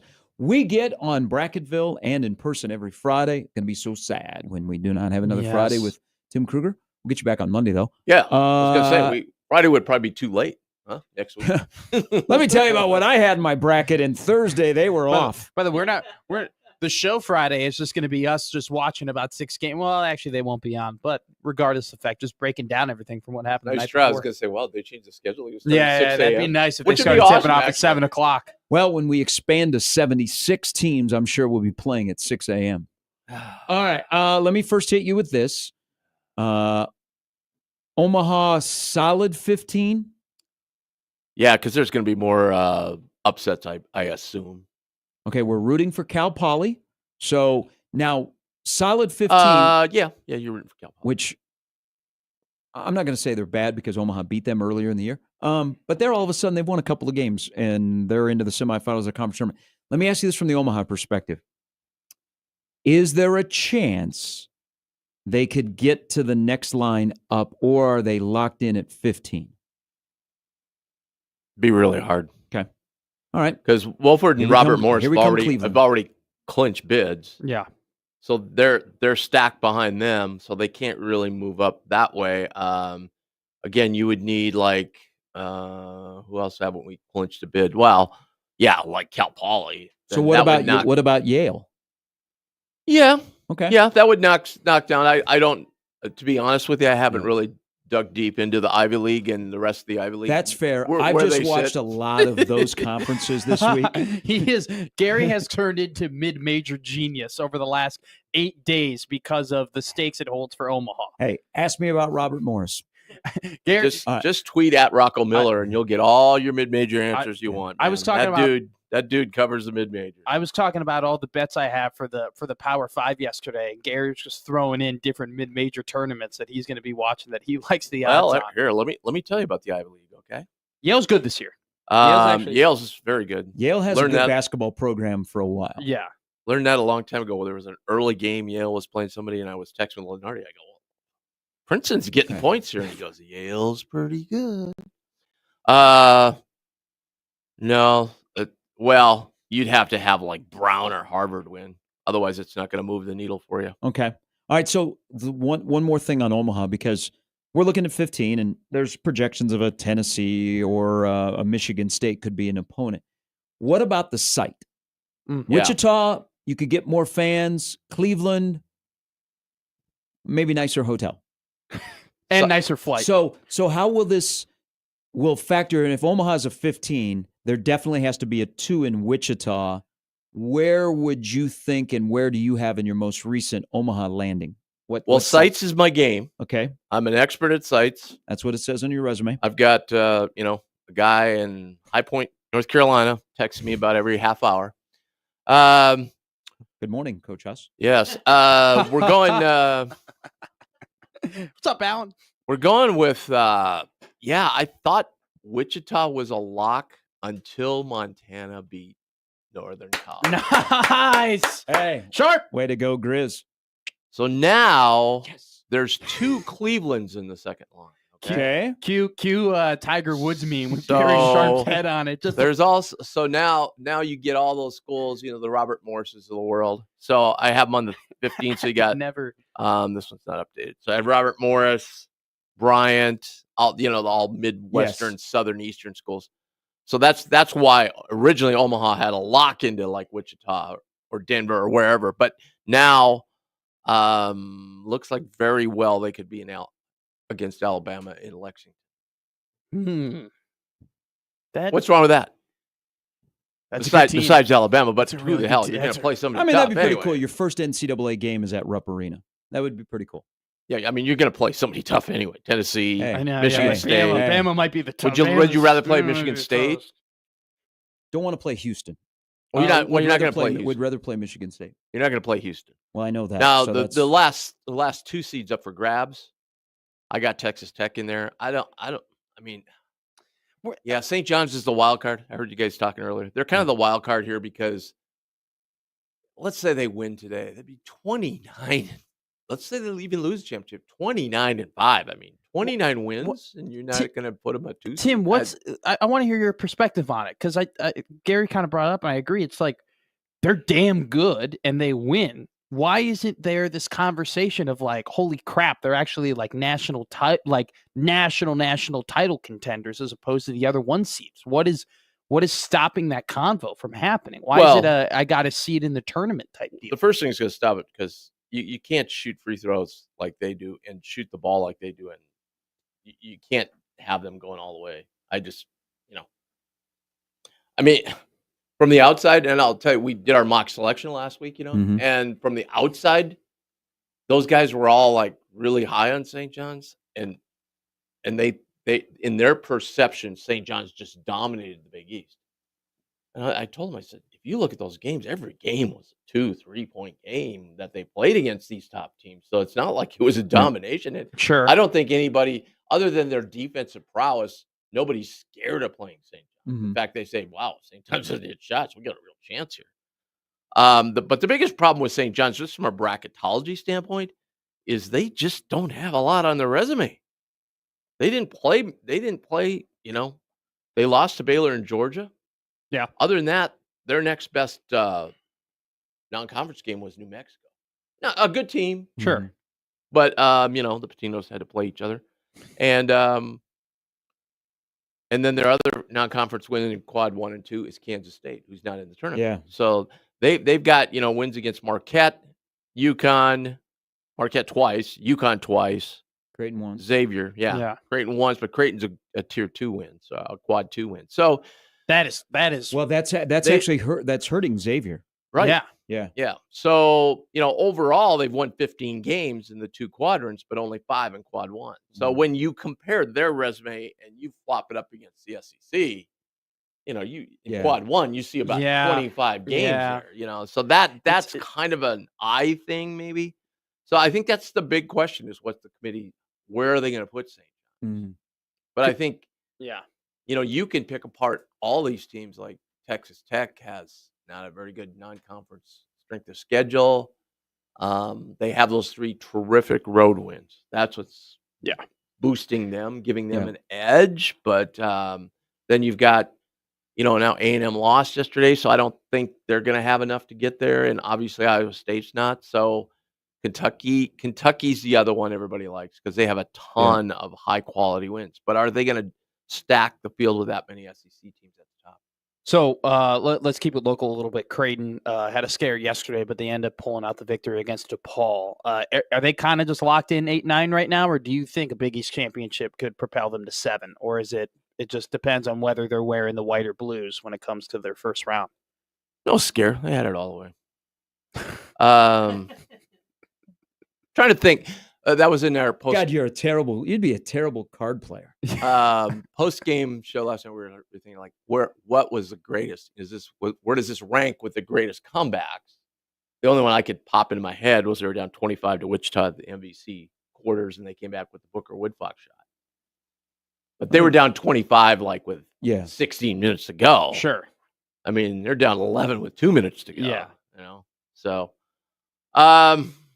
I have them on an 8 right now. They're the last 8. Okay. We'll see how things roll out. How far are you going to drop Kansas? Sure. Got Kansas at an 8 right now.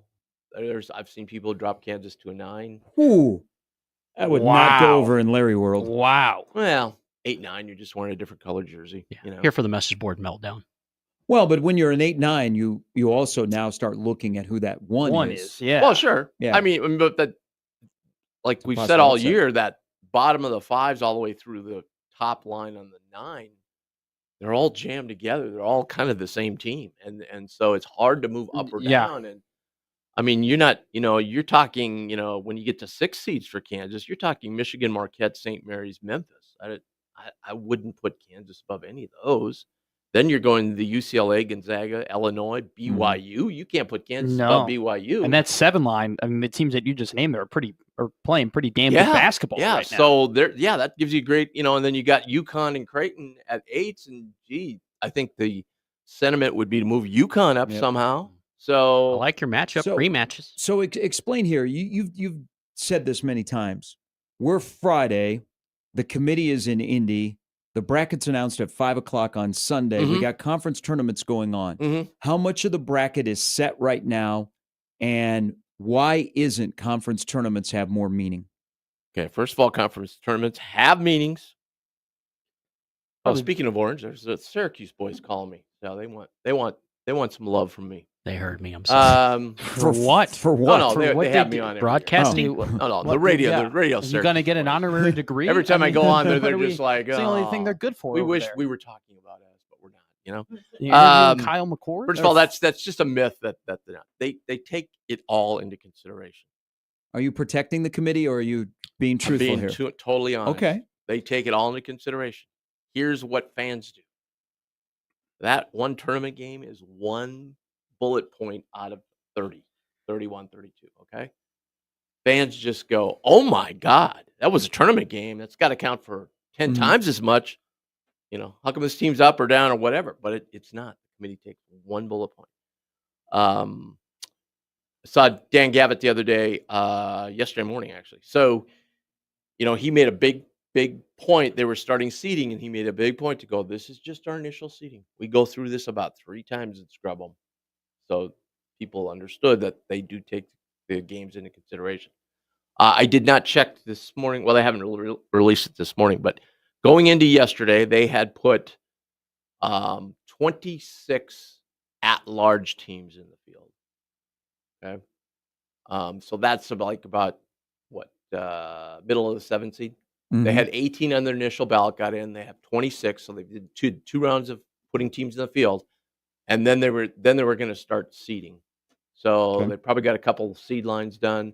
They were going to continue seeding, yesterday morning, and then jump into putting more teams in the field. Okay. But they did their schedule. They released their schedule a couple days ago, and they're not going to do the last like 4 teams in. They're not going to work that until late Saturday.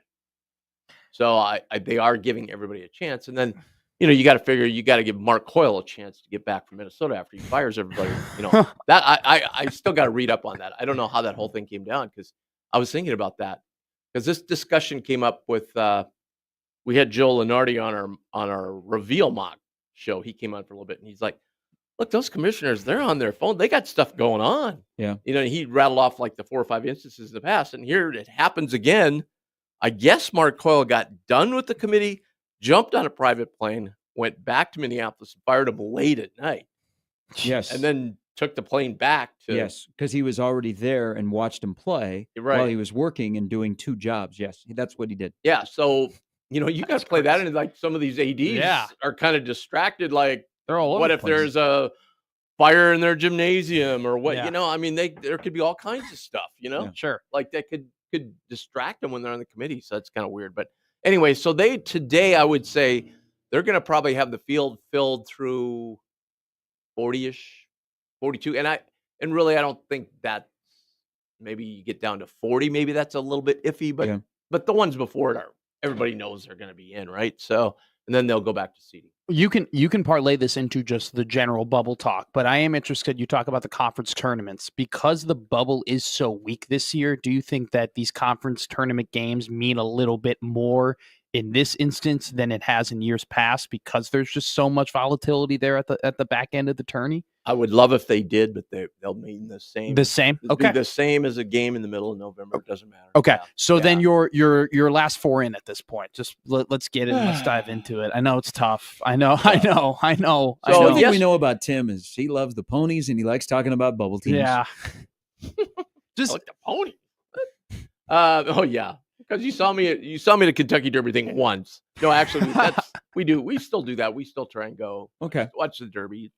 Know nothing about hey, it. Otherwise, hey, but don't feel shame about loving Oh, the no, I'm ponies. not There's nothing feel better than shamed the about it ponies. at all. Yeah, exactly. I posted on my Twitter thing yesterday with our bracketologist. I'm like, at the Xavier Marqueco. Yeah. I go, ooh, kind of a huge shot there at the end of the game because that covered the Yes, point spread, yes, right? that was a bad Hell beat. yeah. That was a bad beat. Unfortunately, Talking I my bet the money bracketologist line. minds, the one guy goes, do you think that just cutting it from 5 to 2 would have that big of an effect on the metrics? And I'm like, oh, well, you're totally missing it, dude.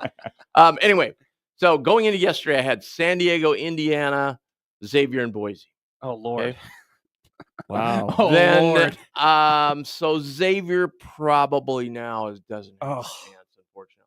I don't think they do. They just only have that One quad win. one quad one win, and yesterday would have been huge.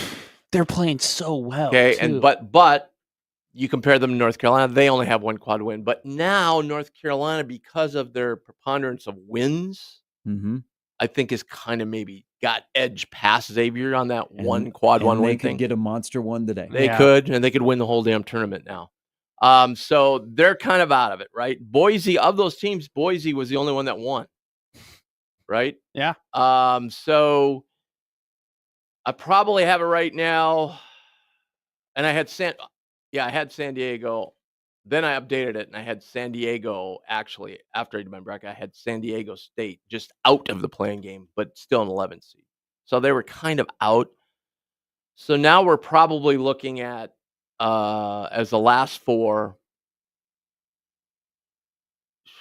San Diego, Indiana, Wow. Texas. No. I'm sorry. Let me rephrase that. Boise would be the fourth team in. They're at least they're the best shape. So Boise, Indiana, San Diego, and Texas. wow. Bob wants to know, he is a Ram fan living in Omaha. 8 straight wins for Colorado State. Mountain West Semi. Win over Nevada. Does it get it done for Colorado State? Win over Nevada does not get it done. Okay. They are one of the few. North Carolina, Colorado State. And if San Diego does not win the Big West, those would be the only three I see right now that have a chance to move up into the field. Colorado State still has a very big chance, but today is a monster game in the Mountain West.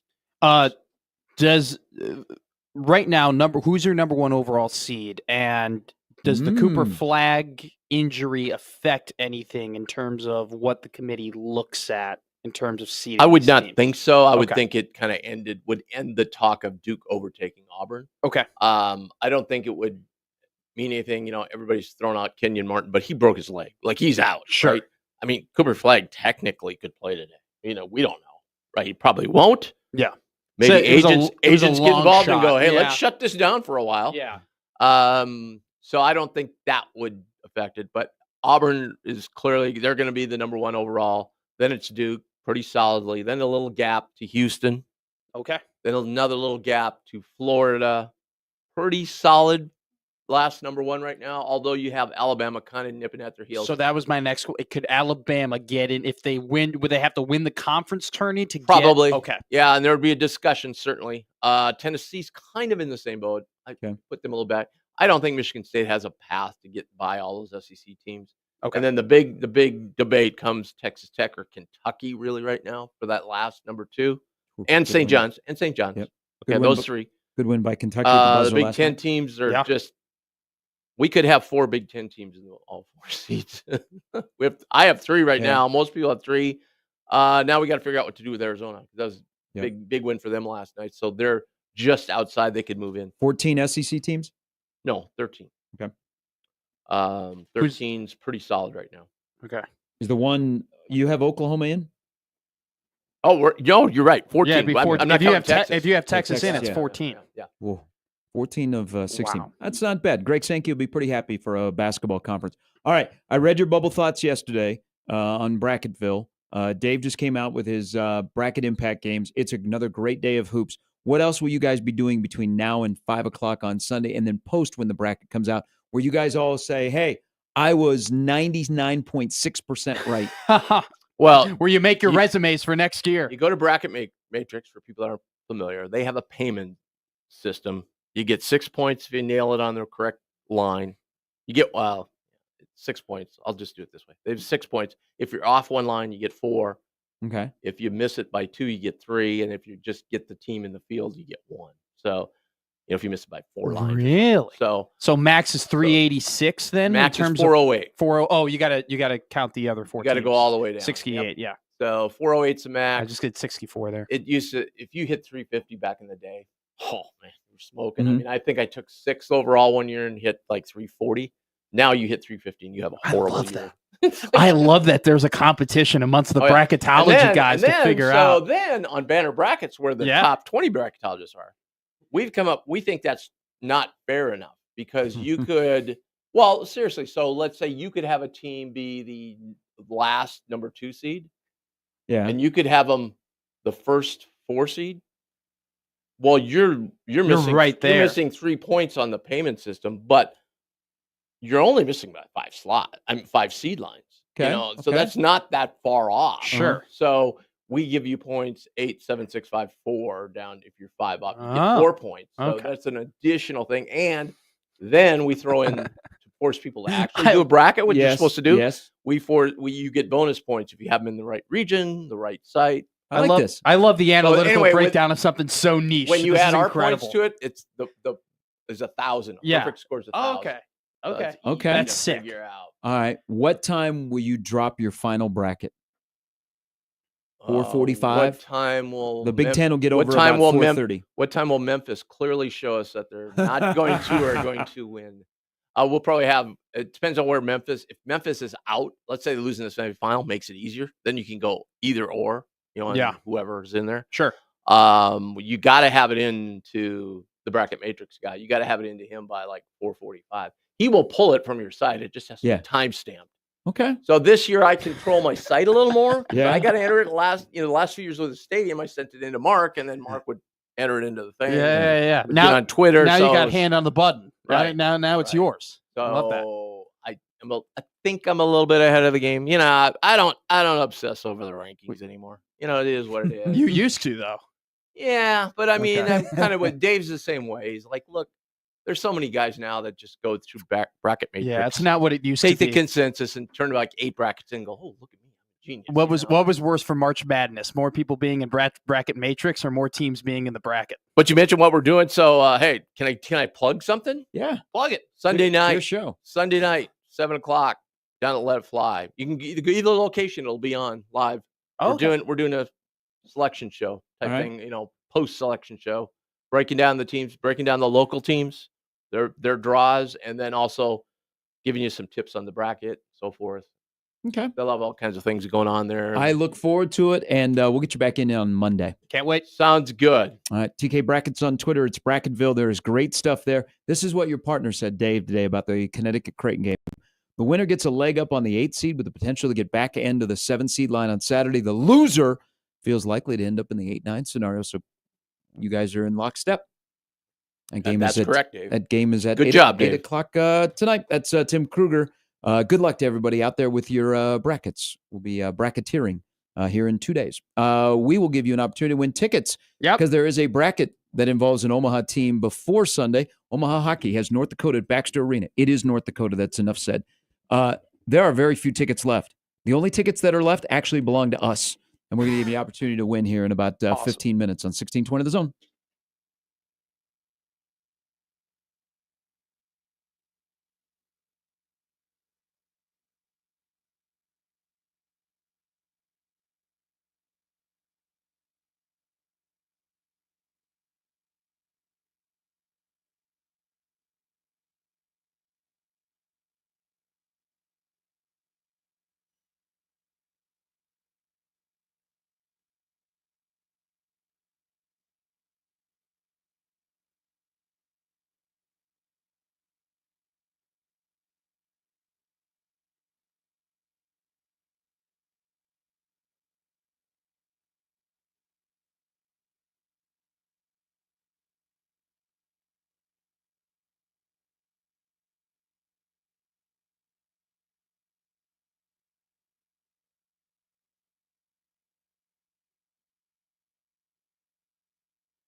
All right, happy St. Patty's Day weekend, everybody. Yes. I know it's not officially until Monday. Do They you? don't dye the Missouri River here, so we're sorry. Isn't it already kind of I green? think I'm not that I have a Chicago card. I'm from Skokie, but I think the dyeing of the river is absolutely overrated. Shout out Skokie. It's just weird. It's a weird thing we do. We think it's cool. The Chicago River, like people get diseases from the Chicago River. It's a disgusting. I mean, Yeah, because Dave Matthews bus. Right. Yeah, like Never forget. They have a nice little plaque where it turns happened. 21 They have a this nice year. little plaque right there. that It's was so on cool. Wacker. Yeah. That Wacker Bridge. It is. I've walked. It was nice when I was working down in the loop. I'd pass by the bridge every once in a while and see that plaque. I mean, look, it's nice to look at the whole, oh my God, they dyed the river green. Get out of here. I don't care. I've seen It's The stupid. Fugitive. It's dumb. I know. We should dye something green around here. It's just people take way too much pride in it. You know, it's just like it's too like much of a famous thing. It's like, guys, they're polluting an already incredibly polluted piece of water. Like, fine. When you put it that way, I mean, That thing is it much worse. That thing is a booze, but like it's gonna be a booze bag over there. Which I've never partaken in the Chicago St. Patrick's Day anything, and I really don't plan on it. Same thing with Dayton. Omaha is a solid St. Patty's Day town. We got some good Irish bars. Sharpie will be making soda bread for the first time ever. Nice. Don't you think that like everybody, a lot of like individuals own like an Irish or a green type of jersey that they wear that they only break out for St. Patty's Day? I see so many different type of like Irish St. Patrick's Day, just Blackhawks jerseys, Bulls jerseys, or like maybe Baseball's even gotten Boston, into like, it. Baseball's gotten into it. I miss the one thing about not being involved in spring training. I miss is that Boston was always home on St. Patty's Day, and so in Fort Myers, because of the traffic, which is a nightmare, because our ballparks are only about 10 minutes apart. One's on one side of 75, the one JetBlue South is on the other side. Yeah. Or Fenway South JetBlue is their ballpark. So if the Red Sox are always, when you sit down to do schedules in November with all the spring training people, Boston always gets Patty's Day. St. Patty's Day. The Twins aren't necessarily fired up because it's a mess.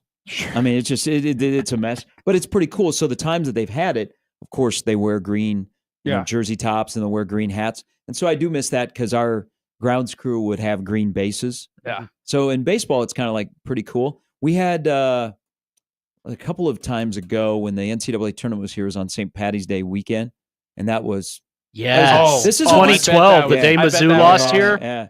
I'll say this. I love that St. Patrick's Day is such like a holiday that everybody's got like a piece of like a clothing item that they never ever wear outside of just this weekend, whether it be a jersey or a Guinness shirt or like a soccer jersey or that classic Irish hat. You know, everybody's got their little like, oh no, this is where I wear for Patty's Days. There's not really that many holidays where it's like that.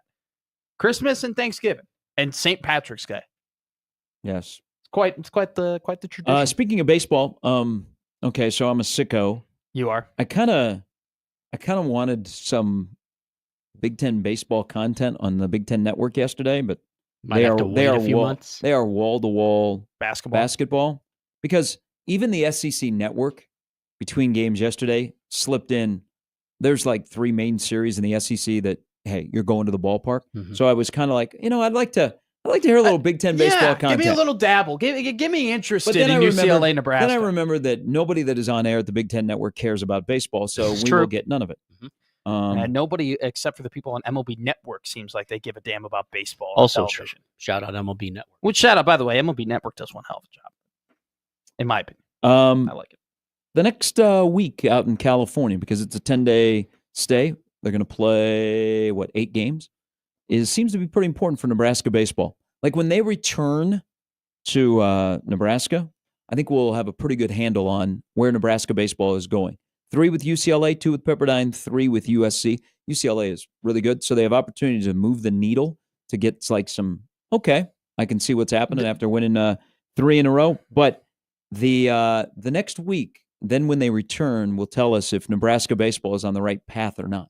They have losing Mason McConaughey, massive, massive loss. And I don't think if they had lost McConaughey, you would be thinking maybe as down on this team as maybe some people may be thinking. But 8 games, West Coast, against some pretty decent. Well, Pepperdine's not that great, but UCLA is pretty damn good. They just got to put it all together. It's like that's the one thing about this team. And I think that's just baseball. That's just the mark of a good baseball team compared to other baseball teams is like, can the bats get going while you're also pitching? And there's just been way too much inconsistency. But like, I think this Wichita series on Tuesday and Wednesday, very different from what their Tuesday and Wednesday series were last year, was really big. The fact that they, went to Haymarket Park, they protected their home field or their home. Yeah, I'll just call it home field. I don't care. Their home park. And was able to build momentum heading into two very important Big Ten series with another midweek series. Like, this is a team that they have some bats. Like, they always have the bats, and they have some pitching, and they do have some depth. The bats have been bad. But, like, coming in preseason, but this is not preseason. No, that's a good point. They are last in on-base percentage in the Big Ten. It's awful. They haven't hit a lot of home runs. They haven't stolen a lot of bases. I don't think they've put down a sacrifice bunt. So they're a really odd team that you look at them and you go, oh, they should be better than their record. Here's the thing that is missing with Nebraska baseball. You take on the identity of your coach. All right, the little general, the little Van Horn, is a piss and vinegar guy. And you know what? There's been a lot of sour taste for Nebraska baseball this year. They just haven't had that attitude that they played with last year, especially towards the end of the year. And so they don't look like a Will Bolt team for 9 innings. Like, for a couple innings, they'll look like it. Kind of what you said. The midweek games are about attitude and that these mean something, and it's not just a tryout or get some extra at-bats in. But I want to see on this 10-game trip or this 8-game trip the identity established where they can set the friggin' lineup. The lineup is all over the map. That is true. And that also forces the little piss and vinegar manager or in head coach in college baseball, because you can't settle on a lineup because the veterans aren't carrying their weight. You got Devin Nunez Brumbaugh is doing his thing. So that's what I want to see, is some piss and vinegar and an identity that is Nebraska baseball, which will then result in wins. I love that they move Will Walsh to the number 1 starter. Instead of being him the Saturday or Sunday guy, I think he'll be fine. I think Ty Horn right now is better as the Saturday guy. Sure. But this is an important series. Like, you need to start winning series. You lost the Washington series. You need to win a UCLA series and a USC series. UCLA is number 10 in RPI. I'm pumped to watch baseball this weekend with Nebraska. I just wanted Big Ten just mention something. Sure. Just something, because the SEC network, even with everything going on in basketball, there are like SEC Now show. They sprinkle in. Yeah, they talk like for matters. 5 minutes about Tennessee and Florida playing this weekend. I get it. Big Ten baseball is such an afterthought, and the SEC is the king. I just wanted a little bit. I was a sicko. I was like, just acknowledge it's going they'll on. Even mention something? Look, I mean, they should. Raphael Davis, you think he'll mention hey, big series in the Big Ten this is weekend? the conversation we had yesterday of the Minnesota SEC will bounce back after getting beat 29-1 at the U.S. Bank Stadium. Yeah, everyone was asking me about that. This throws back to saying KU baseball is the sport. Mm-hmm. It's a baseball school and a football school. The SEC is just, look, credit to them. They invest in all sports that they're good at and invest in all leagues, and they want to cover everything. And they're not necessarily just cherry picking on the one thing that they might be good at. They're exposing everything that they're good at, which is why they're taking a bit more of an identity of just, hey, we're more than just football, which is good for them. I think for me with Nebraska baseball, I would just like them to see carry a little bit of momentum, in terms of if they have a big win, if they beat UCLA, can you just galvanize, can you get the guys going a little bit more? I just feel like when they beat Vanderbilt, it just didn't give them the juice that maybe you thought it would, beating a top rated SEC team that was ranked going into it. Can you parlay some wins and parlay some performances? I feel like this team is just one game they're this, one game they're that, one game they're this, one game they're that. Different lineups, different pitchers, different rotations. We talk so much about how deep this team is in terms of experience, right? Rob Childress came up on here and talked about how in a lineup you need 25 years of service time. Well, I mean, that just really hasn't turned into anything in terms of the offensive end. I like the Will Walsh move. I think Will Walsh being the number 1 guy will be okay. But this is a moving week for Nebraska baseball. People are wondering if it's moving day for Fran McCaffrey. Have not heard anything. Joey writes in, just tuning in. Is Fran getting fired? Just saw a report on 3 that it's coming soon. Not mad about it, but I'm surprised I will move on from a mediocre, hypersensitive coach. There's one hell of a way to go out, right? Well, if you're going to go out, go crazy. Yeah. It was very but muted. that was the problem. Muted ejection. That was a You bailed on your BS team. ejection. It was like he shouldn't have been. It wasn't that bad what he said to get a double. I thought Hey, it was wasn't soft. even at the end of the game. He got ejected down 9 with 13 minutes to go. That's a great way for that era to end. Sure. I did think of you when that happened. First, I thought, wait, did a medical thing happen? Why is he going to the locker room? And they said ejection. I was like, shame on me. I should have known. It wasn't even that bad. I kind of wanted him to break a clipboard and throw things Go out across with a the bang, court yeah. and really make it. I'm like, hey, Fran, this is the last time you're gonna have to scream at Big Ten refs. Don't you I want know. them to remember? That's embarrassing. You? He didn't even get his money's worth. Go all Earl Weaver. He should have went Lou Piniella on them and just went out, also just good. came out of the dugout, went right onto the court, tore some things up. Huge moment for the athletic director in Iowa City, Beth Getz, is how she handles this. Because the guy's been there a long time and he's had success, not just recently, but the writing's on the wall. How you handle it, of the removal, and then the next step is how do you handle the addition where people go, okay, because you might have to do it after the football season with a head football coach that would retire. So this is a big moment in Iowa City for their two main men's sports, wrestling, of how the new athletic director, who has not made a big hire, except for Lisa Bluter to Jan Jensen, and I don't know how much she had a role in that. This is, you got to handle it well, and then you got to double down and handle it even better when you bring in the new one. This is a very nuanced situation to handle, in terms of Fran? Yeah. Oh, that's easy. Well, how many people were in your arena? You've been here for a long time. No, not nuanced. How many times have you been in the NCAA tournament of late? No, not nuanced in the fact of whether or not you keep them. Oh, no, you get rid of them. You move on. It's time for some new blood. It's time to re-inject some energy into the Iowa Hawkeye program. Nuanced in the fact that, this is a long-time head coach who's been there for quite a while, who has built a legacy, who we will always talk about the Fran McCaffrey era of Iowa. You have all the right, you kind of have to fire him. And they had some moments. They just never were able to get over like Sweet 16, use Luka Garza to make a run. But you definitely don't want to fully disrespect them and be like, we're going to be better off. Well, you have to be careful. Like that. Exactly. That's why it's nuanced. His son might be Caitlin Clark's husband. You don't want to burn that bridge. Fran ends up in Butler next year. I mean, what does it say? Caitlin Clark was at the Big East tournament, not at the Big Ten tournament yesterday. Do you think Caitlin Clark has a say? She's got a say in whether or not they keep or fire Fran? Hey, I'm not coming back if Fran's not the head coach. What if Caitlin did that? Then I think her popularity in Iowa City would go down. I don't think it would. Right, JD? I don't think there's a whole lot that he could do to lower her popularity. I think people are like, Fran, he got to go. He got to go. Caitlin, got to go situation. Caitlin, you can do anything else other than advocate for Fran McCaffrey. Let's see what happens. It's a big moment. It's moments like these that define your tenure as an athletic director, and Beth Getz definitely has. All right, we'll give you an opportunity to win tickets to tonight's Omaha, North Dakota game. Game 1 of the best of 3 NCHC opening round series. The winner goes on to St. Paul. Omaha and North Dakota both have to make a run. Omaha's pairwise is 28th. That's not good. So they need to win 2 in Omaha and 2 in St. Paul, and they're back in the NCAA tournament. They'll start tonight, and you can be in the building at the backs. We'll give you an opportunity to do that when we come back. It's Gary and Matt on 1620 The Zone.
The range.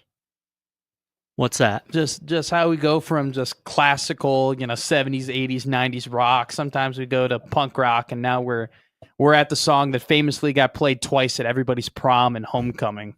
Not mine. Not mine. The only song, and it happened across the country. It was a phenomenon, this song. When I was a senior, One Step Closer came out. That was a banger. Too bad the player who this song was named after absolutely, well, not absolutely sucks, but is not all that great. He's a role player. Yeah. It was a 4th overall pick, 5th overall pick, something like that. I think he went before Wendell Carter Jr. It happens. Michael Ended up Olakane on the was team the that first drafted pick. You know, he's only, what is he, 26? I think he's with the Pelicans. Mo Bamba. I thought Yeah, he I was can't with, keep wasn't he up. with the Suns? He's to been with a lot begin of the teams. year or Orlando. something like that. He's bounced around. So was with Orlando. Yeah. I thought he was with the Lakers briefly. He might have been. And then he was with the Lakers. Clippers. Yeah. And I think he's in New Orleans. Watch, he's going to be that 15th year veteran one day helping a championship team just Well, by providing that leadership and he just- 2 points and 3 rebounds a game, but he's invaluable. He's going to Wait, be the that's Anderson DeAndre now. Varejao. No, that's Mhm. DeAndre. Yeah. Anderson was like that. Dwight Howard became that, but Dwight Howard was way better than Mo Bamba ever was before he became that kind of role player. JaVale McGee. Ooh, the JaVale ultimate. It's Vail NBA champion. McGee, former Sacramento King. Former Denver Nugget, former Well, Washington his Wizard, mom- former Laker. Oh, His mom played in the WNBA when Sacramento had a team, the Sacramento Monarchs. oh. They were good. I did not know that. Ruthie Look at that- Bolton. Look at that piece Just of ask me info. anything about Sacramento. I'm Mr. Beam Team. Except for last night, I got beat by I was Golden about State. to say, and Steph Curry hit his 4,003. But apparently he's ruined the game of basketball, if you ask anybody. Reggie Theus. Jimmy great Butler Sacramento ruined King. my other NBA team, and now they're 13-1 with Jimmy Butler in Golden State. Yeah. All right, let's give away tickets. So we have got a little surprise for you. If you win, you get to play tonight. But You're going to be the 22nd guy on the but bench. Gabs doesn't need you because Harrison Israels and Tanner Lutke are both back from injuries, which is huge. Last weekend, Omaha drove up Interstate 29. They went all the way to Grand Forks into the Ralph, which is a palace to hockey. It is an incredibly beautiful place to watch hockey. I haven't been to enough venues. I just got to start You're going young. to places. Yeah. I know. I just got to. You two are so like well traveled and seasoned in terms of like where places are great to watch just games. called Like us I old. get jealous all the time when you guys. No, I didn't.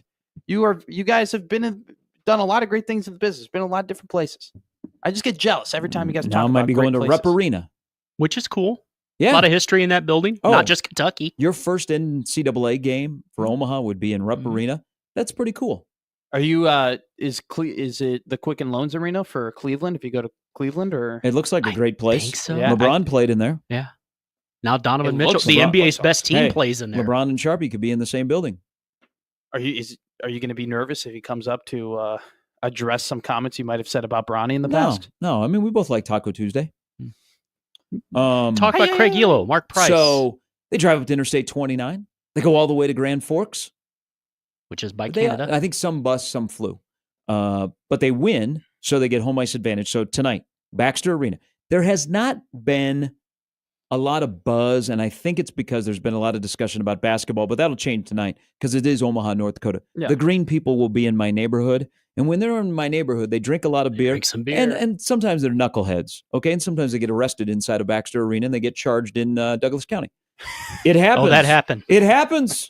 It happens, No, and then I'm you get banned not- from Baxter Arena. I'm not laughing Um, because it's not true. I'm laughing because it is true. 2 years ago, I remember that 2 years story. ago, horrible feeling. I made the mistake of coming. I watched the game 3. So Omaha won the first night, then they lost the second night, and they got beat. They just fell apart in game 3. I got on left the early, elevator right? with assistant coaches who were sitting in the press box. Oh, It was very, Ooh. very uncomfortable. So last year, Omaha goes to the NCAA tournament. Okay, they had a run.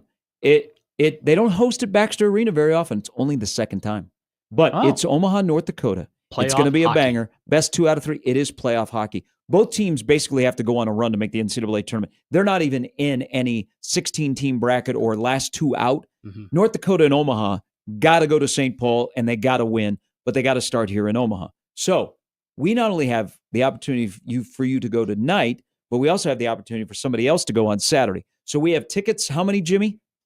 So we have 4 for tonight, 4 for tomorrow. Okay, these are the only 4 Is it? for tonight and tomorrow that are left in the city of Omaha. Yeah, I mean, this place You is a can't- hot They're ticket. great seats. Unless you're going to be standing outside of the former liquor store on the corner there at 67th and Center and scalping tickets. Yeah, This is the only way to get Omaha hockey tickets. got It to is call coming. in. By the way, Sarvin Village, banging last night. You know what I stumbled upon? Really? Because I went to the dog park. Nice. Rach had Sydney last night, so we went to the dog park. Mhm. They're having some sorority competition. Like a dance marathon, Like right outside the, inner rail. or like they're I'm not sure it was rushing, like or lip syncing. You didn't do any The- investigative work. You Well, should have gone in there. I stood Boots on there. the I ground. stood there and watched. It was a Well, gorgeous I day. mean, Hey. though. clear, obviously. You know, Well, I mean, you had to. you had to watch. But Sarvin Village was bumping last night. There was a lot of activity. There'll be a ton of activity tonight. On a Thursday, that's Yeah. sick. The weather was great. That's awesome. It's awesome. Hey, my neighborhood, man, is the neighborhood. We don't need to have a streetcar or build a brand new apartment Yeah. complex in Blackstone. We're getting to Virgin Diamond Yeah, where rub it I'm in. at. That's No, not take- exciting. They're Take going to your shut. wins. They're going to Take shut your off the wins. water and not let people drive anywhere near Blackstone. Right? It's just going to be so friggin' congested, even with the new parking garage. Okay, but I love Blackstone. Okay, so let's give the tickets The away. people of Blackstone. Let me People are on back the in. edge of their Don't- seat for tickets.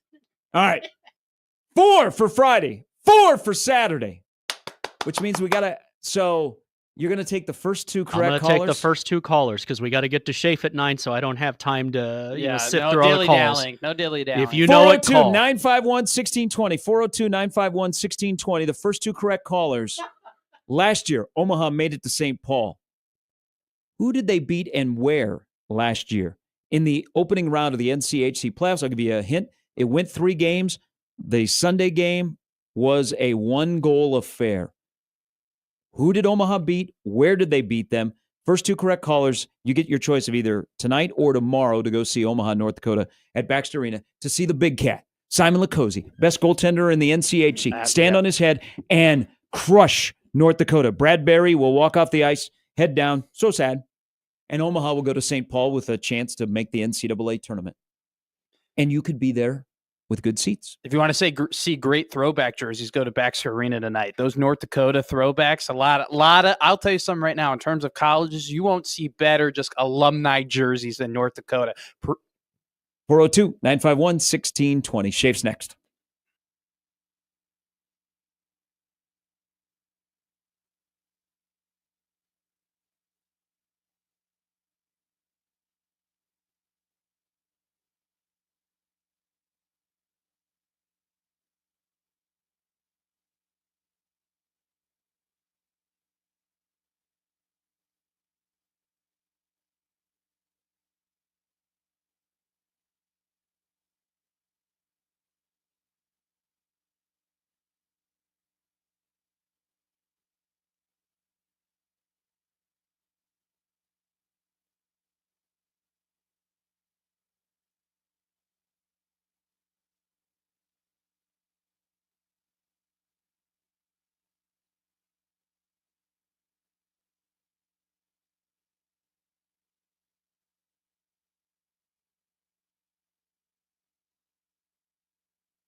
All right, we have winners that are going tonight and tomorrow night to Baxter yeah. Arena. Last year, Omaha went on the road to Colorado Springs, 1-3. Great Sunday night game. They won 2-1. We have 2 winners. So Jimmy has given you all the deets, so congratulations. Yes, Ed and Mike, good job. Congrats. Ed and Mike. We had a lot of wrong answers. They will have to seek Okay. other methods of getting tickets. Okay. We only have right answers because Mike Schaefer from Husker 24/7 joins us. Good morning. Shafe. Good morning, Gary. I feel like it's been like a month. It hasn't worked out. You've been either on the road or we had a miscommunication when I was in Arizona. How have you been? How's life been? Have you been busy? I have been good. I have been good. I don't know if you heard, Mike, but Omaha men's basketball is going to the NCAA tournament. I'm actually wearing my Summit League Tournament Championship shirt today. Oh, very nice.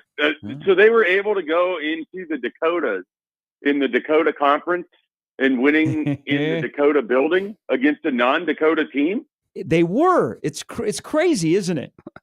Yeah. It's quite crazy. Yes. I'm amazed that they were allowed to leave Sioux Falls with the trophy and everything. I thought it only went to Brookings or Fargo for the most part. There was talk on Saturday night of shutting down the tournament. They're like, COVID is back. Yeah, we got restrictions, guys. It's only no. I heard talk actually that they were trying to revoke St. Thomas's ban, that they were actually on the phones with the NCAA. Not only is St. Thomas ineligible, but Omaha is as well. Yeah, actually we've extended how far the transition is to about 15 years. Hey, your NFL team. Why won't there be anybody that'll squelch the Aaron Rodgers discussion? In Minnesota. I don't know. It's given me too much consternation this week. I don't want it. I don't need it. I don't believe it'll actually happen. I can't envision a world where Kevin O'Connell invites that into his operation. You mean a Hall of Fame quarterback? Yeah, a Hall of Fame quarterback. That's what I mean. Definitely not a guy who threw like 47 check down passes to Garrett Wilson most of last year, on 3rd and 5. So I would be perfectly fine to never hear from Aaron Rodgers again, or he can go to Pittsburgh. I mean, either of those are sound like great options to me. I just don't want to hear about him in Minnesota. I don't want to receive any more texts from people who just recently discovered the internet and all of the memes and the Brett Favre cycle. I would rather just move forward with stuff like Rondale Moore visiting the TCO Center in Minneapolis. Like maybe Rondale Moore can bring David Blau with him, and David Blau can be the veteran quarterback to work alongside J.J. McCarthy. I can talk myself into that. I'd rather have David Blau than Aaron Rodgers. You're a Viking fan. You could talk yourself into anything. Hey, real quick, by the way, I'm glad you missed Gary. You and I have seen each other and talked way too much, so thanks for making me feel like chopped liver, friend. Look, I saw you in person on Sunday. Yeah. It didn't seem as exciting to me.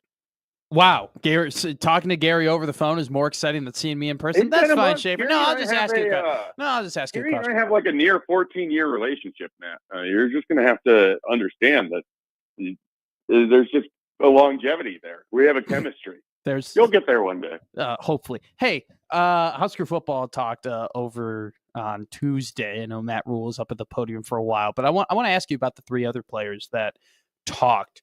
Is it kind of safe to assume with the position that those 3 are in and the fact they went to the podium that those 3 are going to end up being the highest impact transfer portal guys that we're going to see from this class? I don't know if that's necessarily accurate. Okay. But it's one of those things where I think Nebraska tries to be media friendly. These 3 guys are new individuals. The spring is sometimes very monotonous. And so when you have this sort of introductory press conference, I thought it was great that Matt Rule in Nebraska made the decision to let 3 veterans who have been in the football world for a long time get up and meet the media. And they were all going to represent Nebraska well. I mean, I don't think he was going to put anybody up on the podium that would struggle to represent themselves and the program well. And so, there's a rhyme or reason for everything that they do. And I thought it was an opportunity to introduce 3 people that they feel are going to be valuable to the program and all have varying roles. I mean, I think Rocco Spindler is certainly going to be a leader on Nebraska's offensive line. I thought Matt Rule explained that really well. I thought that Dane Key, is going to be a leader in the wide receiver room, and I thought that he sort of explained that. I don't know, and this isn't to say that Deshaun McCullough won't be a leader. It wasn't part of the conversation as much there. But, yeah, all three of those guys are expected to be on the two deep, expected to be critical contributors. But I wouldn't rule out that maybe somebody else in the transfer portal could have more impact than a McCullough if he isn't a terrific pass rusher, or there could be a wide receiver that finishes with a better year than a Dane Key. But they're all very valuable in the veteran nature and leadership that they bring, and they're all 1-year guys. And so I think that there was sort of a reason they were grouped together and brought forward on Tuesday. Hey, Matt brought this up the other day, kind of after Matt Rule spoke, and we're trying to get a handle on what a full year of Dana Holgorsen offense will be with the personnel that they have. 2nd down and 4. Emmett Johnson is your solid RB1. You have more solid wide receivers. 2nd down and 4 in the offense moving forward. Are you running the ball or are you throwing the ball? In certain situations, I think you obviously want to be able to do both. I think this is a team that's going to rely on passing. I think that you want the ball in Dylan Raiola's hands more often than not. And 2nd and 4 presents an opportunity where you can certainly create something short and get the ball to Emmett Johnson on a screen that way. You could run the play. I talk about this play all the time as if it's new and creative, but it's not something that I've seen Nebraska do a lot. But against Wisconsin, they would have one guard pull on the outside and run sort of almost like a power with a pulling guard and just give the ball to Emmett Johnson. They had a lot of success with that. I mean, you could do that on 2nd and 4. You can get the ball to your tight end. They could run a play with Heinrich Harburg under center in a Taysom Hill-like formation. There's so much variety that they can do. But I think ultimately this is still going to be a team where you want the ball in Dylan Raiola's hands. You want him facilitating the offense.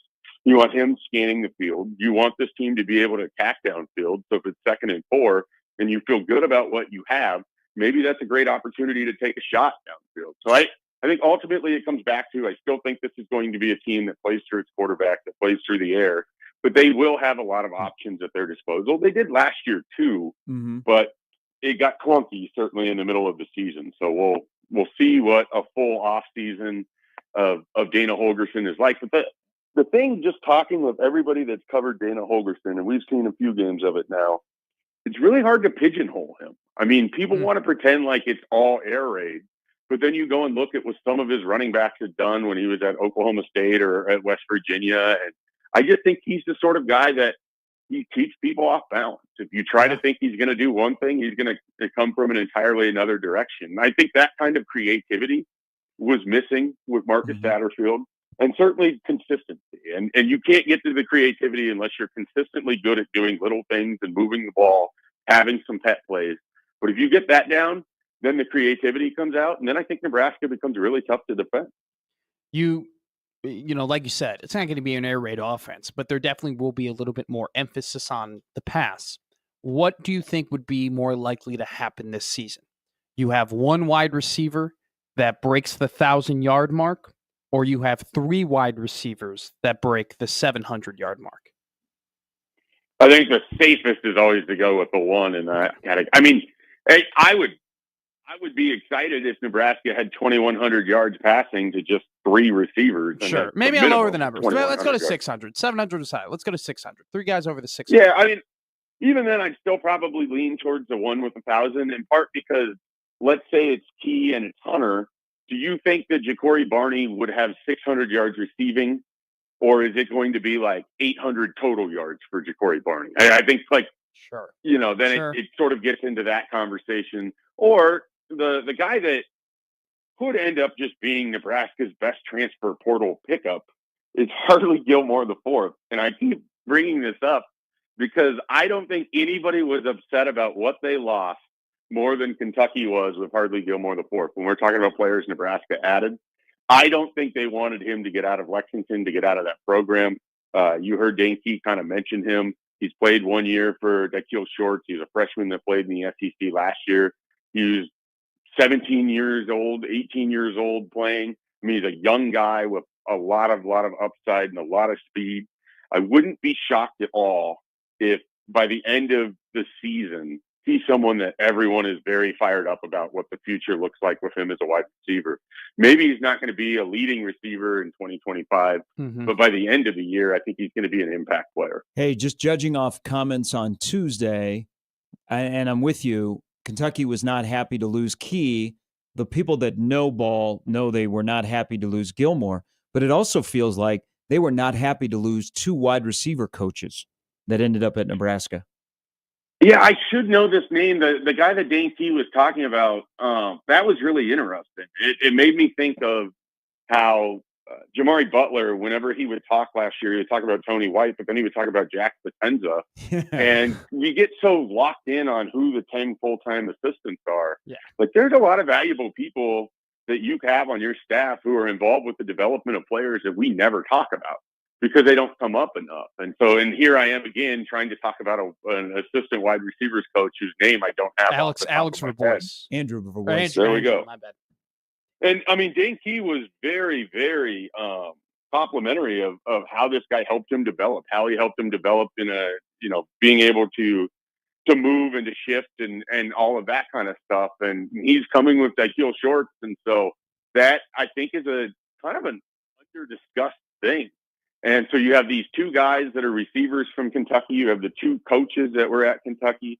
They're bringing this, and they're going to try to bring it into Nebraska. And you've got a receiver in Dane Key with NFL aspirations talking about how valuable this assistant wide receivers coach was. If you're in that room and you see that quote or you've been around that guy, I mean, it maybe Nebraska really kind of stole a lot from Kentucky beyond just Dane Key and Hardly Gilmore the fourth. I mean, I'm really fascinated to see how this all looks. And then jumping around a little bit, and I mentioned Barney earlier, I love hearing from Dane Key that he's excited about Ja'Cory Barney, because as you guys well know, Ja'Cory Barney has been a favorite player of mine since Nebraska landed him inexplicably in that class. I still think it's a surprise that they got him. I was excited that he didn't go into the portal because I know there was a lot of tampering going on there. I think he can be a really unique and special player. Mike, one of the bright spots from last year was Gunnar Gatula and him, kind of out of nowhere stepping into that tackle spot and being serviceable. But now, he's not going to be playing in spring with an injury. Are you worried that him not getting these reps is going to hurt his development as a tackle? I mean, in the very general sense, sure, I would like to have him get those reps. But more than anything, I would like to see a tackle be healthy. Yeah. And so if Gunnar Gatula has to miss the spring, I feel like what he got out of last fall was more valuable than what he's going to get out of this spring. Sure. And I believe in his ability to kind of have to play catch up if he has to. But it's also, if Nebraska has healthier tackles in general and has a real 2 deep where they feel like they've got 4 guys they feel good about for those 2 tackle spots, that's as valuable as anything. And so, it gives other people opportunity to kind of step up. I mean, that was another big thing from Tuesday. Matt Rule talking about the kind of program they want to be, where if you're a 3rd-year offensive lineman, it's time to go. It's time to show what you can do. And some of those guys, Talmua, Brick, they're just in their 2nd year, so they're kind of still working into potentially being a backup. But some other ones, Brock Knutson, guys like that, Tyler Canuck, I mean, there's opportunity here, and I want to see who can go seize it. I want to hear at the end of the spring, and I don't want it to be lip service, but I'll have no idea whether it's true or not. I would love to hear somebody over there say this is the deepest their offensive line has been since they've been here. I would love to hear that they feel good about their development, where they're at with the line, because frankly, I don't think they want to have to go back into the portal for offensive linemen if they don't have to, because they had a dickens of a time doing it this year, and it's only going to get harder going forward. All right, Mike Schaefer from Husker 24/7 joining us. Let's shift to basketball, and this is kind of on the periphery of Nebraska basketball, but I'm listening to Fran McCaffrey after the game last night, and which might be his last post-game press conference as the head coach of Iowa, and he starts whining about NIL. Ben Johnson got fired a little over 24 hours ago in the middle of the night. Minnesota's basketball NIL is $1.2 million. $500,000 went to Dawson Garcia. Then they had to fill in the rest of the roster, but they lost Hawkins to Texas Tech and they lost Payne to Texas A&M.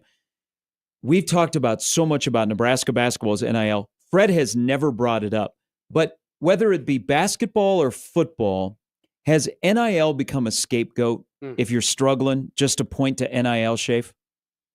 Yeah, I think it has. I think it's become sort of an easy thing for outgoing coaches to use as, this is why it worked, this is why it didn't work, this is why I don't want to be in the coaching profession anymore. It's definitely become a scapegoat, but there's a reality to it too. I mean, if you're Minnesota, you can't compete with that kind of number. You just can't.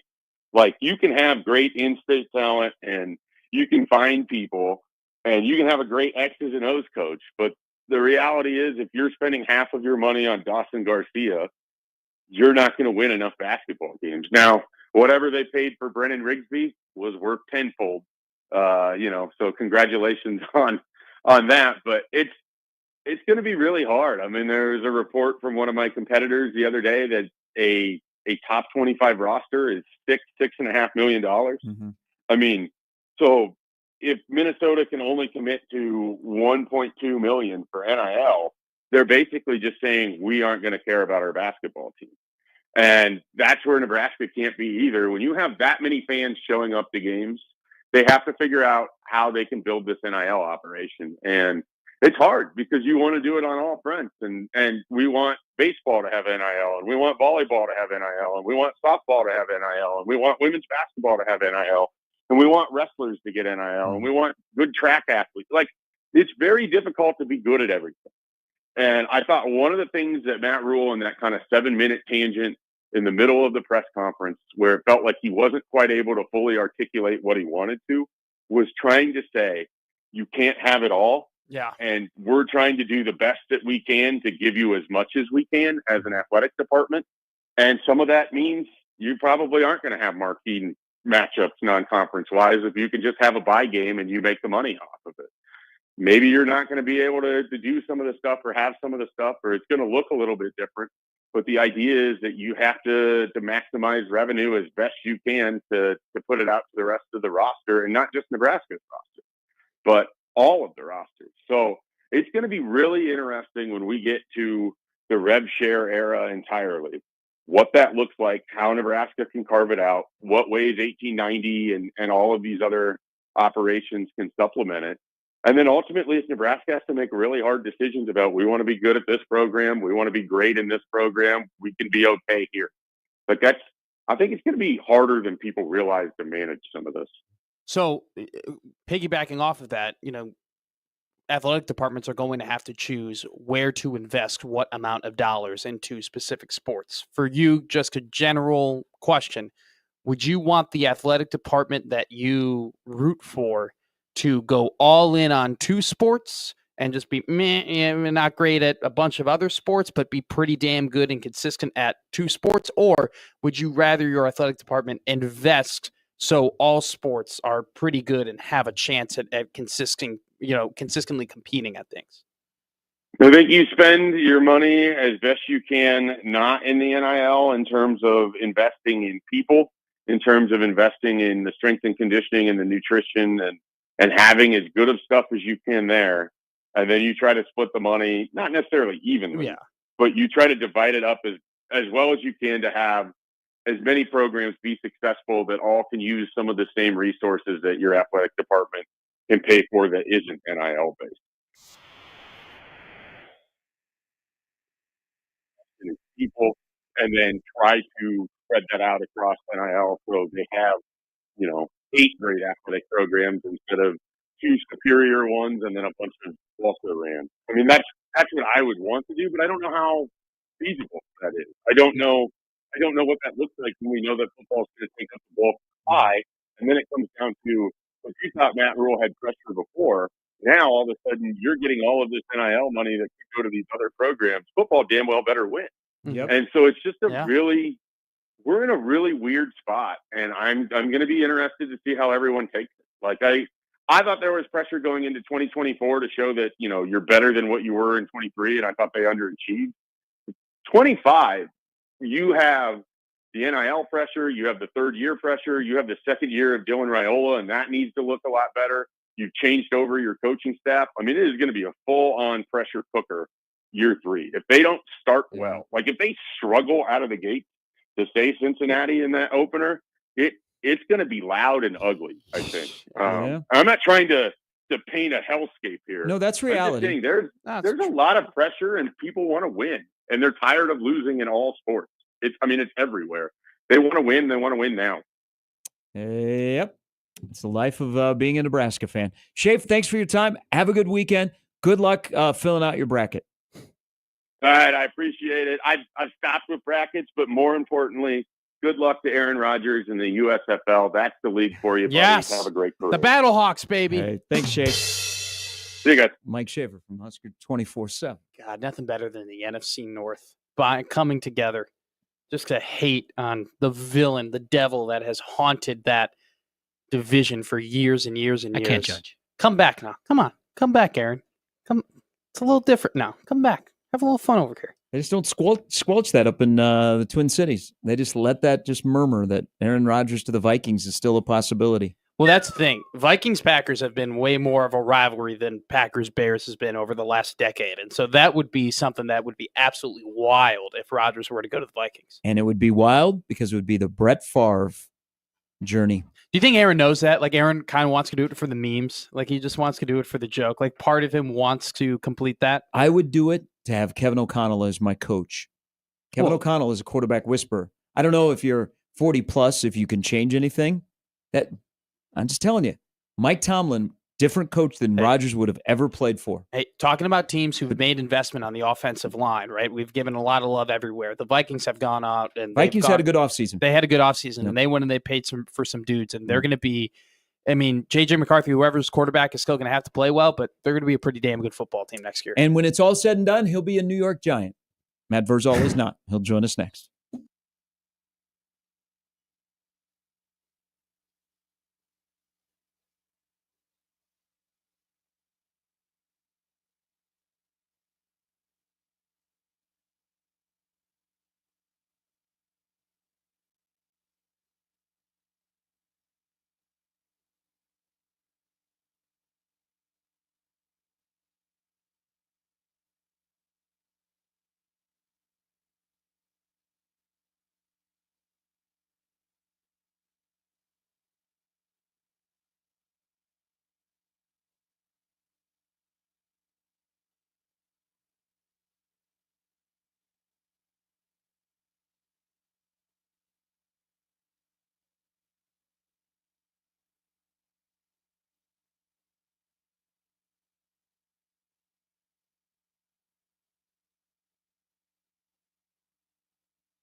All right, let's welcome in our good friend, Matt Verel, who may be courtside today for Scott and Norris in the semifinals as Scott goes for another state championship in boys basketball. Good morning.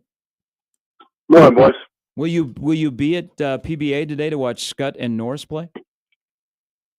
No. I will be. Fridays are not yeah. a day for vacationing in the restaurant world. That's right. But we will have we've already been sequestered to have the game on, which we will anyway. So Nice. we will have some folks coming in to watch that are not going down. So yeah, it should be a good one.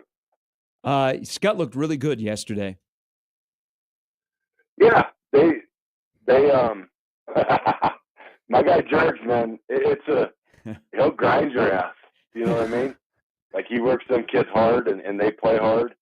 And now, as it comes to the end, you can see what all the drills and the work and all that stuff. Now you see the light at the end of the tunnel and why it all makes sense at the end.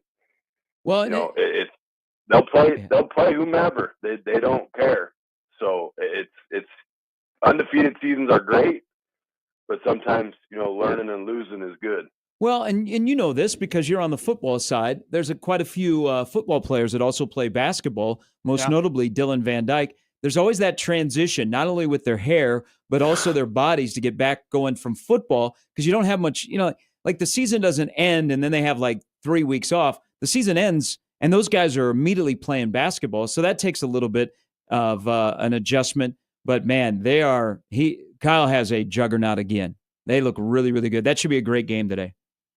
Yeah, it will be. And Norris, credit to Norris, and they're willing to schedule. They played earlier this year, and it was a good game. It's a tight fit there at Scott. So Norris can get out and they can run and gun and all that stuff. So hopefully the refereeing crew, McNerlin, stays out of the way of the game. he was in at 8 yesterday, so I was giving him a hard time. That's fine. But no, they'll do a great job. Newhouse gets the crew lined up, and those guys are amazing guys. Like I said many times, you don't want me officiating anything.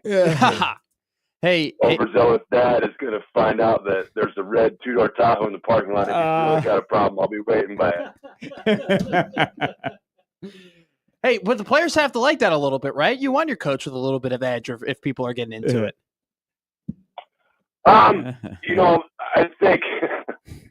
think sometimes and parents love their kids and they want them to do great, but no matter how much they yell, scream, shout, or stomp, it ain't gonna matter. We're just hoping nobody gets punched.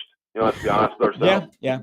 We don't need Scott Boxing Club shirts back out this year, so that's a shout out, Coach Moore. I'm sure he's listening. Coach President, Dr. Moore.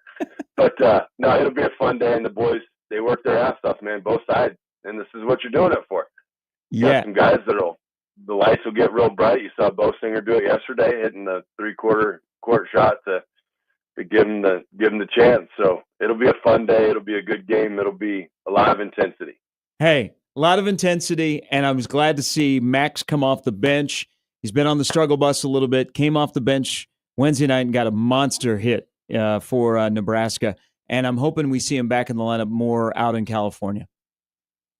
Yeah, you and me both, man. I mean, you just communicate with him. He's fired up, so that's good.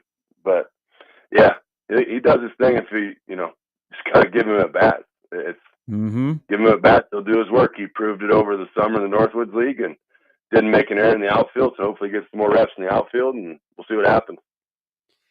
Do you think it's a benefit that they're kind of getting away from the home state for an extended period of time, like to this kind of tough start of the season? You think like that's a positive that, hey, they're going to be in Cali for quite a while and they'll be cooped up together and, it's a way for them to build camaraderie and chemistry, or is it just go out there and win?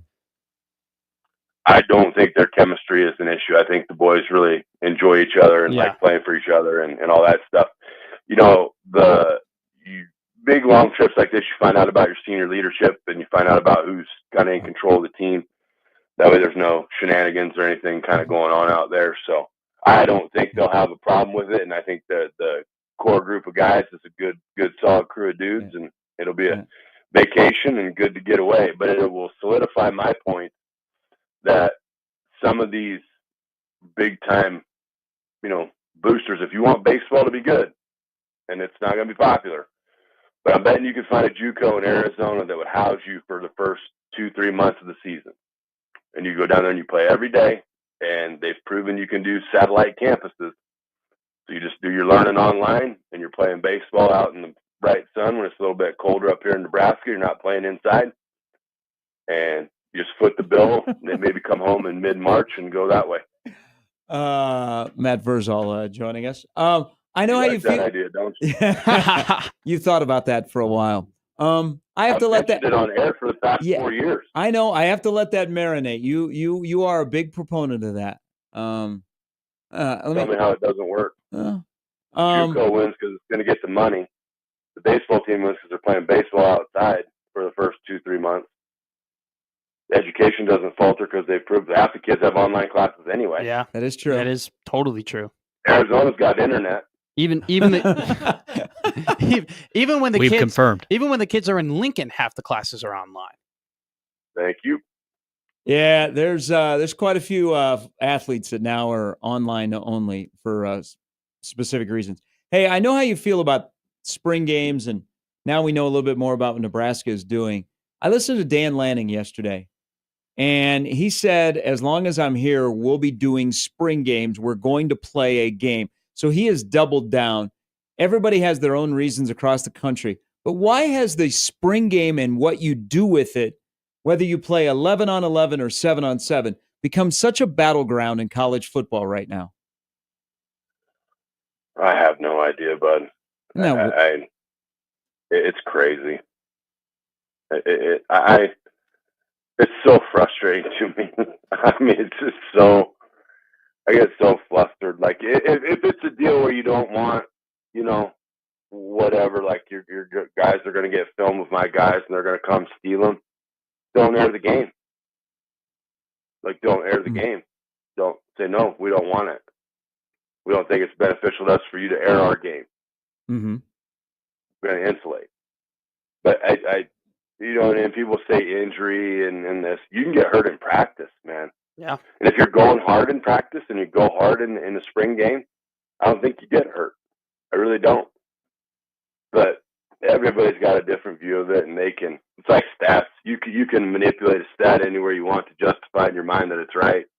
They can spin whatever they want about a game. But I respect Lanning and those guys. That's more my mindset. Mm-hmm.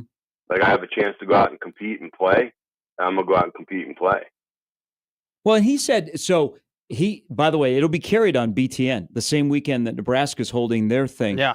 He said, quote, yeah, I think it's the best way for us to get better. We're absolutely going to have a spring game and we're going to play football.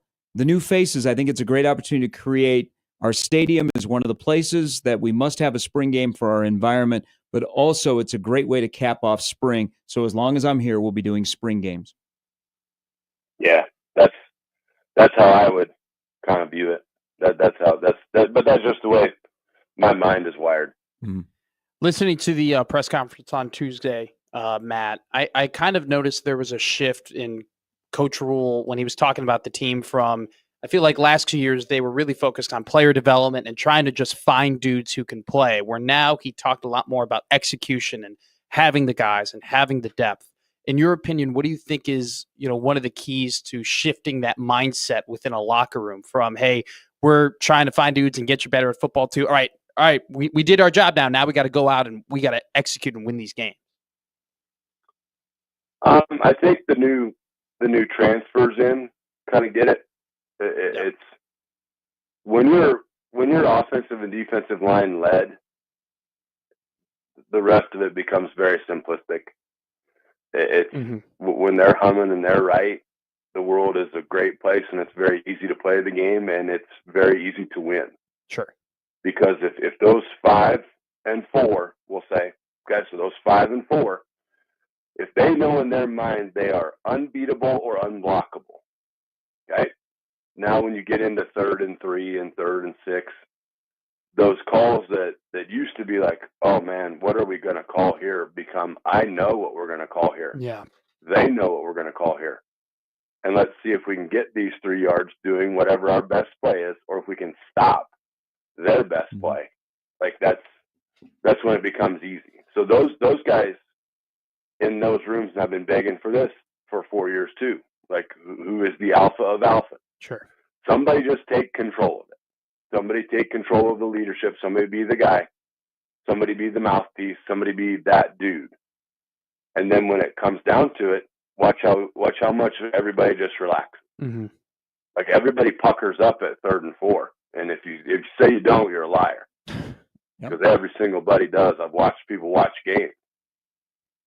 But because we don't know what we are, that would be my big thing. Hey, when we work 3rd and short yardage in practice, these are the 8 plays we think that are going to be successful. Whatever ones you guys master and run best against our own defense, and we're going to put a 12th guy out there. Okay, so now you're playing 12 on 11.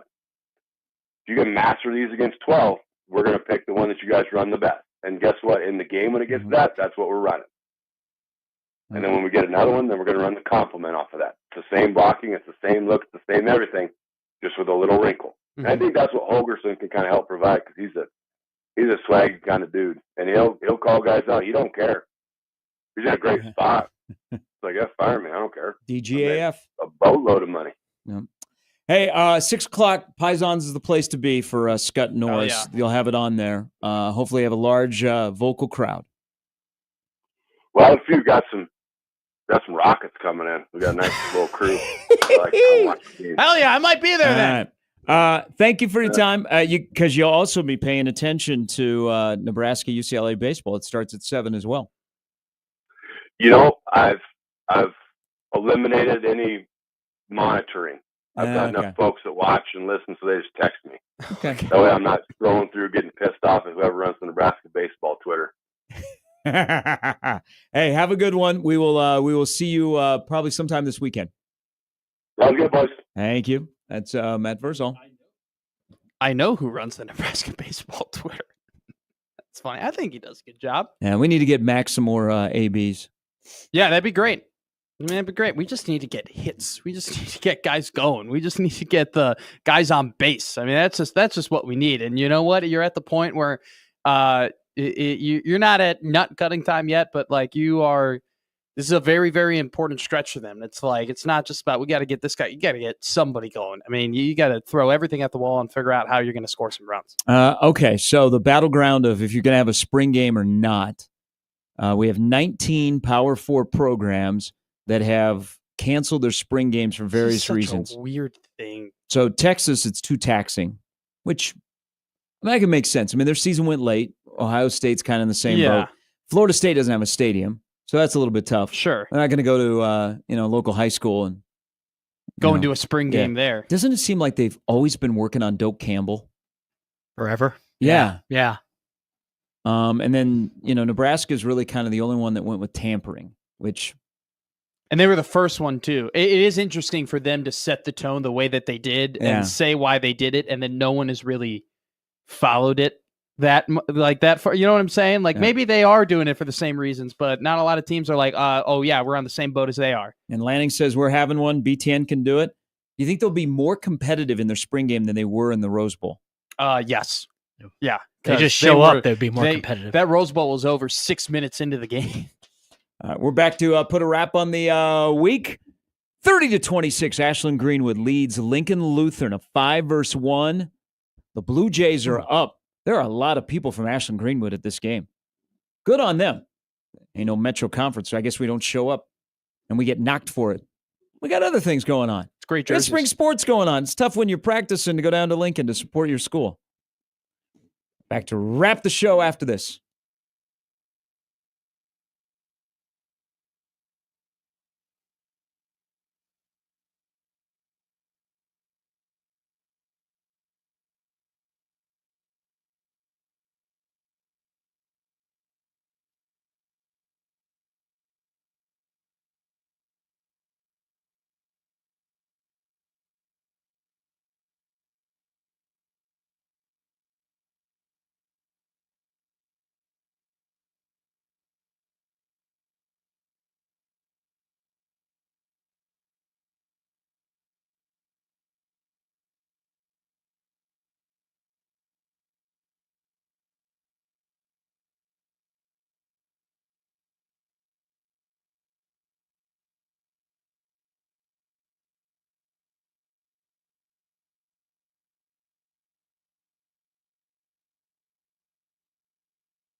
All right, Monster Sports Weekend around here. March Madness. You got Omaha Hockey is at Baxter against North Dakota tonight and tomorrow. Definite, if necessary, Game 3 on Sunday.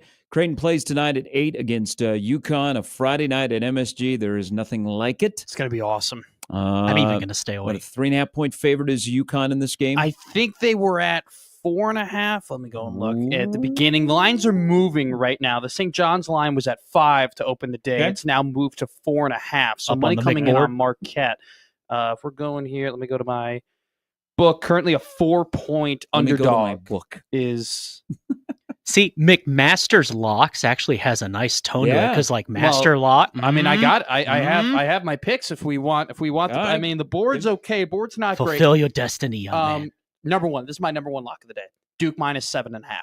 Okay. I understand that people are concerned that Cooper Flagg is going to be out, but I think that this is an overreaction from Vegas. I think they're playing into too much of the fact that North Carolina is going to be playing for their lives or whatever it may be. Let me Mhm. tell you something right now. This Duke team is Cooper Flagg great and everything like that, best player in the country? Yeah, but they got some other dudes. Con Knipple and Tyrese Proctor are legitimate guys. They are going to be fine. I've watched this North Carolina team play plenty of times. I don't buy it. I don't like it. I have St. John's.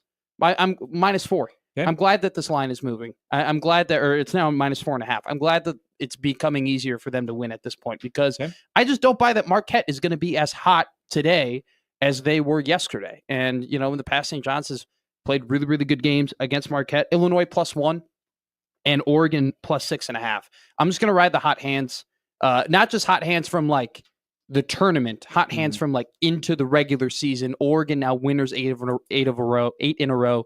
Illinois winners of 4 in a row. They both played great basketball yesterday. So I'm going to take the underdogs in the Big Ten. All right. Just really like Duke today, though. I like the 7.5 number. I hope this works out. I just like how we might be in the presence of one of sports gambling's great media people in the future here. I'm just on a heater, guys. All right, You never know. Hey, this isn't everybody a career, started somewhere. This isn't a career switch. I'm just Brian on a and Lee heater right started now. somewhere. Hey, we're cashing 3 of them. You did better than I did last night. Mike McKnight writes into the Equitable Bank inbox. Does anyone with the last name Mick, are they going to get an emphasis on it? No, he is Mike McKnight from First Alert Channel 6. I remember when the spring game was so important, they moved it one year to Seacrest Field when they're putting in new turf at Memorial Stadium. That's true. So 63, they were putting in new sod at Memorial Stadium, so they had to move to Seacrest. I think when they did it in 1967, they also played at Seacrest. I don't know if that was because there was new sod in Memorial Stadium, but I think the 63 and 67 spring game were at Seacrest Field, where Frank Solich, ironically, from his days at Lincoln Southeast, playing for Nebraska, had like big spring games. That was Frank Patrick, who was a former Nebraska quarterback, was 6'7". Wow. He had like a huge spring game. I announced a spring game, and this was the COVID year. So right after the COVID year, it was the first time people were back in Memorial Stadium. Do you remember who the spring game MVP was from that game? I believe it would have been 21. No. Isaiah Harris. Oh, that's right. Millard South. Millard South. Very good friend of I mine. think ended up at UNK. He's a friend of yours? Yes, he's a friend of mine. He's very Did good he end friend up of at mine. UNK? He's at UNK right now. He had Okay. a really good season. Rushed for over 1,000 We know the yards. coach. He was kind of the bell cow of the Lopers last season. I really Had a liked him good at season. Millard South. They had a really good team. One of Andy Mean's last teams at Millard South. He got injured, I believe, in the semifinal game, and they just weren't able to make it to state. He had one hell of a high school career, and I'm glad did. that he's been able to. It didn't work out for him at Nebraska. And So what you're saying is that he had a good spring game in 21, and UNK tampered with him under Daryl Morris. Exactly. And they brought him over, and that's why he's playing there. Great guy, though. That Love Isaiah rules Harris. onto something.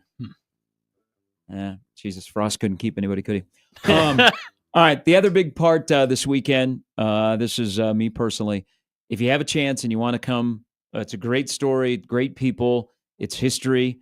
Omaha at Mammal Hall will have their selection show on Sunday. Doors open at 4. Come meet G Sharp. Yes. There'll be other guys there, They too. might have a trash can celebration. Who knows? It'd be awesome. Can you do one? Because you can't do No. one after a game because you're busy. Yeah. No, I will not be You partaking won't be. in that. You won't be No. jumping off of Nope, a nope, refrigerator and nope. hitting it with the But- Macho Man. But not only do you want Omaha to win, you want what is proposed as the celebration in the NCAA tournament. Oh. It would break the internet. Oh. But you have to win. You have to win. You're not going to the locker room and go, oh, okay. Hey! Hey, Yeah. what a good All right. year. So hope to see a lot of you over at Omaha on the Exarban campus coming up on Sunday. Man, have fun. Creighton, That's a great time. Creighton will have their selection show. They're going dancing again. Creighton women will be dancing a couple hours later. Nebraska women should be in as well. Yep. Sunday will be a great day around here, but especially in this town where Omaha makes history and Creighton is back in the dance tonight. Creighton can get to the championship game, but they'll have to go through the two-time defending champion UConn Huskies. Great week, everybody. Enjoy. Next week's going to be wild. We'll have brackets in our hand next time we join you. Crossover's coming up next for Jimmy, for Matt. I'm Gary. Have a great weekend, everybody. Live, laugh, and punt. Make memories. Be safe, and we'll see you on Monday at 6.